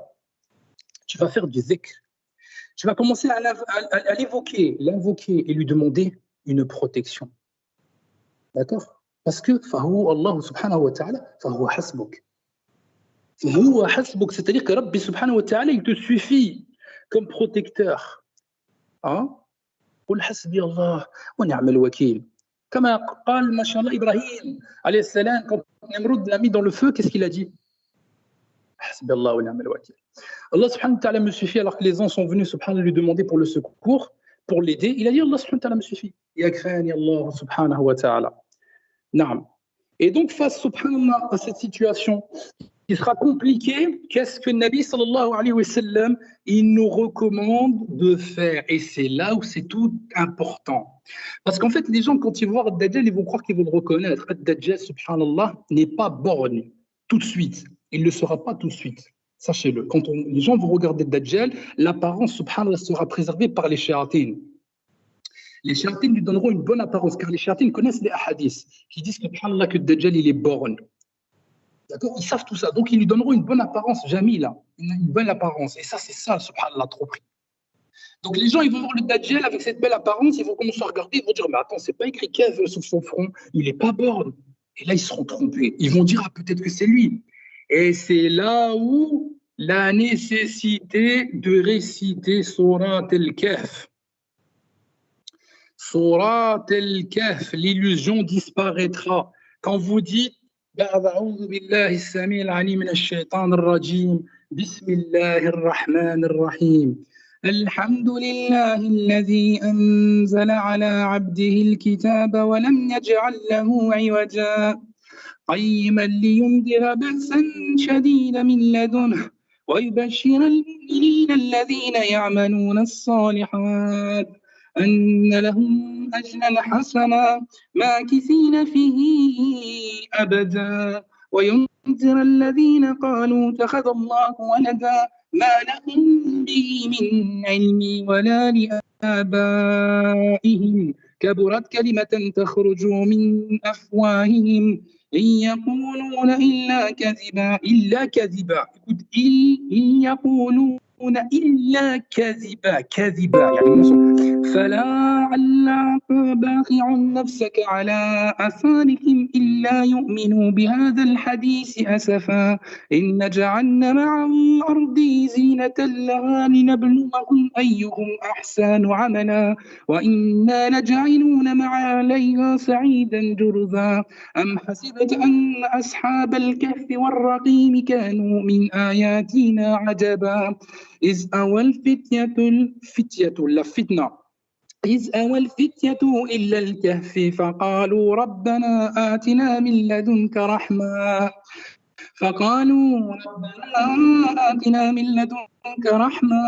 وهيئ لنا من أمرنا رشدا. Voyez, donc ici les versets subhanallah, elles sont explicites dans l'explication pour ceux qui les connaissent. Allah subhanahu wa ta'ala nous montre que de par ces versets-là, on a beaucoup d'explications qui montrent un livre d'une parfaite droiture pour avertir certes d'une sévère punition venant de la part d'Allah subhanahu wa ta'ala, mais annonciateur ici également pour le croyant des bonnes œuvres, qui font les bonnes œuvres, l'amal salih, qu'il y aura pour eux une bonne récompense. D'accord? Allah subhanahu wa ta'ala nous explique également, et pour avertir ceux qui disent qu'Allah s'est attribué un enfant. Ok? Il s'attribue un enfant. Or ici, subhanahu Dajjal, quand il va arriver, il va venir avec une aqida disant qu'il est le fils de Dieu. Disant qu'il est le fils de Dieu, faisant passer pour Isa, alayhi salam. Wa hada shirk billah. Voyez ou pas? Donc ça, hada kufr. Hada kufr, subhanallah. Et ensuite, subhanallah, il y a pas Allah subhanahu wa ta'ala, ni eux, ni leurs ancêtres n'en savent rien. Quelle monstrueuse parole, que celle qui sort de leur bouche. Ceux qui disent, subhanallah, n'est que mensonge. Tu vas peut-être te consumer de chagrin parce qu'ils, subhanallah, se détournent de toi. Et ne crois pas en ce discours. Nous avons placé celui qu'il y a sur la terre pour l'embellir afin d'éprouver les hommes et afin de savoir qui d'entre eux sont les meilleurs dans leurs actions. Puis nous allons sûrement transformer sa surface en un sol. Penses-tu que les gens de la caverne d'Ar-Raqim ont constitué une chose extraordinaire d'entre nos prodiges? Donc ici, il sera facile de lui expliquer ça, c'est-à-dire pour lui faire comprendre comme quoi toi tu viens d'une caverne. Tu vas venir d'une caverne et tu vas tromper les gens et tu es un menteur et tu te feras passer, subhanallah, pour ce que tu n'es pas. Et là, les lettres Kafara. Donc les lettres Kafara. Kafara. 3 lettres. Le Ka, le Fa, le Ra. Parmi les huruf de l'ordre de l'Arabia. Parmi les lettres de la langue arabe. Les lettres de la langue arabe, tu auras le Kaf, Fa, Ra. Ok? Kafir. Mécréant. Et le subhanallah, ici, son œil va apparaître et ressortir. D'ailleurs, subhanallah, c'est une longue histoire, mais vous le découvrirez, Inch'Allah, plus tard, pour ceux qui sont en vie, pourquoi le Dajjal sera borgne. Pourquoi il sera borgne? Vous ne le savez pas, mais vous le saurez plus tard, pour ceux, subhanallah, qui seront vivants. Vous allez comprendre pourquoi il sera borgne. Ceux qui sont avec moi le savent, car je leur ai expliqué. Mais ceux qui ne savent pas, ils seront, Inch'Allah, plus tard. D'accord? Voilà. Donc ici, donc on en vient en fait surtout à ce que je voulais vous expliquer par rapport à Dajjal. Donc je vais passer la finalité. La finalité, vous la connaissez tous car elle est même relatée sur YouTube. Tout à l'heure, je vous ai donné un discours en vous disant ce qui n'est pas relaté sur YouTube et les réseaux sociaux. C'est le discours que je vous ai tenu aujourd'hui. En revanche, le début, vous le connaissez. Quand on commence, ça va se passer avec l'histoire, voilà, comme je vous ai expliqué, du chrétien qui s'est échoué sur la caverne, avec sa barque. Ensuite, quand il a eu ces informations, il est revenu à Al-Madina voir Rasulullah sallallahu alayhi wa sallam, il s'est converti à l'islam. Le prophète sallallahu alayhi wa sallam a dit Alam aqul lakum, ne vous l'avez pas dit. Ensuite, il a tenu un khutbah qui a duré très longtemps. Et machallah, qu'ils ont évoqué sur ce sujet du Dajjal. Vous connaissez tout ça, c'est relaté. Maintenant, sur la finalité avec Isa alayhi salam, c'est la même chose. Sur les réseaux, il y a énormément de situations qui rappellent Al-Masih al-Dajjal vis-à-vis de sa finalité à la porte de l'Oud. Quand à un moment donné, Isa alayhi salam va descendre, certains, de par les riwayas, disent que c'est Dimashq, c'est-à-dire en Syrie, à Damas, d'autres disent que c'est Al-Quds, de par les hadiths, etc. Sachez qu'en vérité, c'est Al-Quds. Ce n'est pas Dimashq, ce n'est pas près du minaret blanc que Isa alayhi salam va venir. Il descendra sur Al-Quds, Al-Aqsa, Al-Masjid Al-Aqsa, la mosquée à Jérusalem. D'accord? Isa descendra avec les musulmans, les croyants. C'est le masjid. C'est à l'heure de la prière du Fajr. Isa alayhi salam descendra sur le dos de 2 anges, 2 malaïkas qui le descendront. Et là, ça sera l'heure de la prière qui sera déjà présidée en la faveur de Mahdi. C'est pour ça que quand Al-Mahdi lui dira préside donc la prière, il lui dira tu es certainement de cette communauté et l'Éden a été fait pour toi. C'est-à-dire qu'en fait, on a déjà, c'est comme quand tu viens à l'Khutuba et que tu entends l'Éden. Il dit, l'imam, Assalamu alaykum. Dès qu'il dit Assalamu alaykum, l'Éden commence. L'Éden commence et il commence sa Khutuba. Et bien pour la salat, une fois que tu as commencé, subhanallah, l'Éden, et que la personne allait le présider, ça y est, c'est trop tard, c'est pour lui. C'est pour ça que Isa alayhi salam priera derrière lui. C'est à cause de ça, sinon Isa alayhi salam, il aurait pu prier. Vous voyez ce que je veux dire ou pas? C'est-à-dire que c'est un honneur. c'est un honneur ici pour Isa alayhi salam, parce que Al-Mahdi appartient à cette communauté, mais surtout parce que l'Adhan a déjà été résidé pour lui. C'est pour ça que Isa alayhi salam priera derrière Al-Mahdi. Parce que quand il va arriver à son heure, ça sera déjà été lancé l'Adhan. Il va arriver et c'est déjà l'Adhan. Donc automatiquement, je ne peux pas présider la prière parce qu'elle a été faite pour toi. Je vais prier derrière toi. Et le Mahdi présidera donc la prière. Dajjal sera à la porte avec ses partisans, ils voudront l'enfoncer. Et Allah subhanahu wa ta'ala inspirera Isa alayhi salam, il dira laisse la porte s'ouvrir del Masjid al-Aqsa. Quand la porte del Masjid al-Aqsa va commencer à s'ouvrir, Dajjal verra Isa. Et quand il le verra, là on a ce fameux hadith qui dit que quand il le verra, automatiquement, il fondra subhanallah comme du sel dans de l'eau. Mais l'explication du sel dans de l'eau, c'est l'araq, c'est-à-dire la sueur, la transpiration. C'est-à-dire qu'il va commencer à suer abondamment, car il sait que c'est sa fin en voyant, et il va se sauver.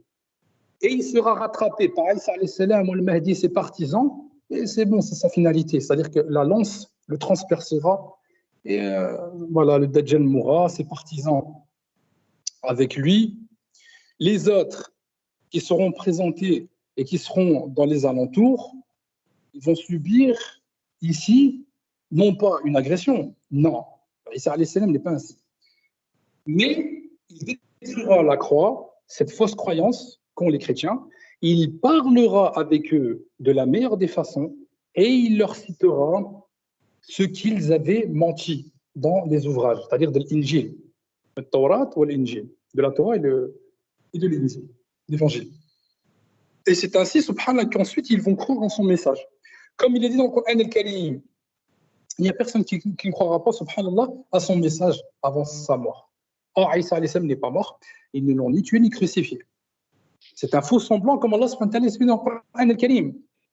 Et donc, voilà, tout le monde croira en son message. Et c'est à partir de ce moment-là qu'une fois qu'Allah subhanahu wa ta'ala va accueillir leur repentir, que le soleil se lèvera de l'autre côté et qu'Allah va fermer la porte du repentir.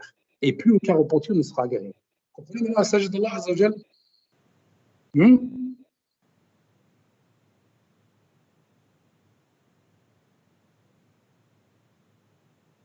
Est-ce que vous comprenez ça? Akhil Karim, le pseudo ton frère, quand tu dis il est born, Naam, il le deviendra, mais il n'est pas encore. Sache-le qu'il n'est pas encore. Il n'est pas encore, subhanallah, born. Mais il le deviendra. Naam. Quand je t'ai expliqué aussi que les shéatines feront une illusion trompeuse, ils lui donneront une bonne apparence. Ils lui donneront une bonne apparence, au point où les gens, quand ils le verront, ils verront rien. Ils vont dire c'est pas lui. Vous voyez? La tentation elle sera très grande, sachez-le. Il se fera même passer pour le Mahdi, le Dajjal. Il sera passé pour le Mahdi, il sera passé pour Isa. Il se fera passer à la finalité pour Allah Azza wa Jal. Terrible épreuve qui va arriver sur la communauté, non pas de son message en réalité, c'est plutôt pour la nourriture. La nourriture, voilà, malheureusement. Donc j'en ai fini avec le Dajjal. Alhamdulillah Rabbil Alamin. J'espère que, mashallah, ça a été clarifié pour beaucoup d'entre vous qui ont pu, mashallah, en apprendre énormément cette soirée. Et vous a été profitable. Je vais laisser maintenant parler mes frères, Inch'Allah, sur l'Iran. Les frères, si vous voulez bien expliquer par rapport à l'Iran, par rapport aux États-Unis, par rapport au rêve aussi que justement mon ex-épouse, elle avait fait, ça, non? Parce que c'était un rêve extraordinaire, subhanallah, qu'elle avait fait durant une nuit, elle l'avait fait par 3 fois. Et elle avait vu, subhanallah, la situation avec l'Iran et les États-Unis, comment ça allait être, et qu'elle a vu des monceaux de cadavres. Et ce rêve, elle l'avait fait en 2015. Vous voyez? Voilà. Donc, Inch'Allah, binillahi wa ta'ala, j'espère que voilà, vous allez pouvoir bien méditer sur tout ce qui a été dit. Alhamdoulilah, n'hésitez pas à revoir ce live afin de bien comprendre les hadiths qui ont été cités, afin de bien voir la compréhension, parce que c'est très important ce sujet-là sur le Dajjal. Et n'hésitez pas à en parler à vos proches, parce que ce sujet-là, vous ne l'entendrez pas dans les masajid. Ça, c'est moi qui vous le dis. Malheureusement, d'ailleurs.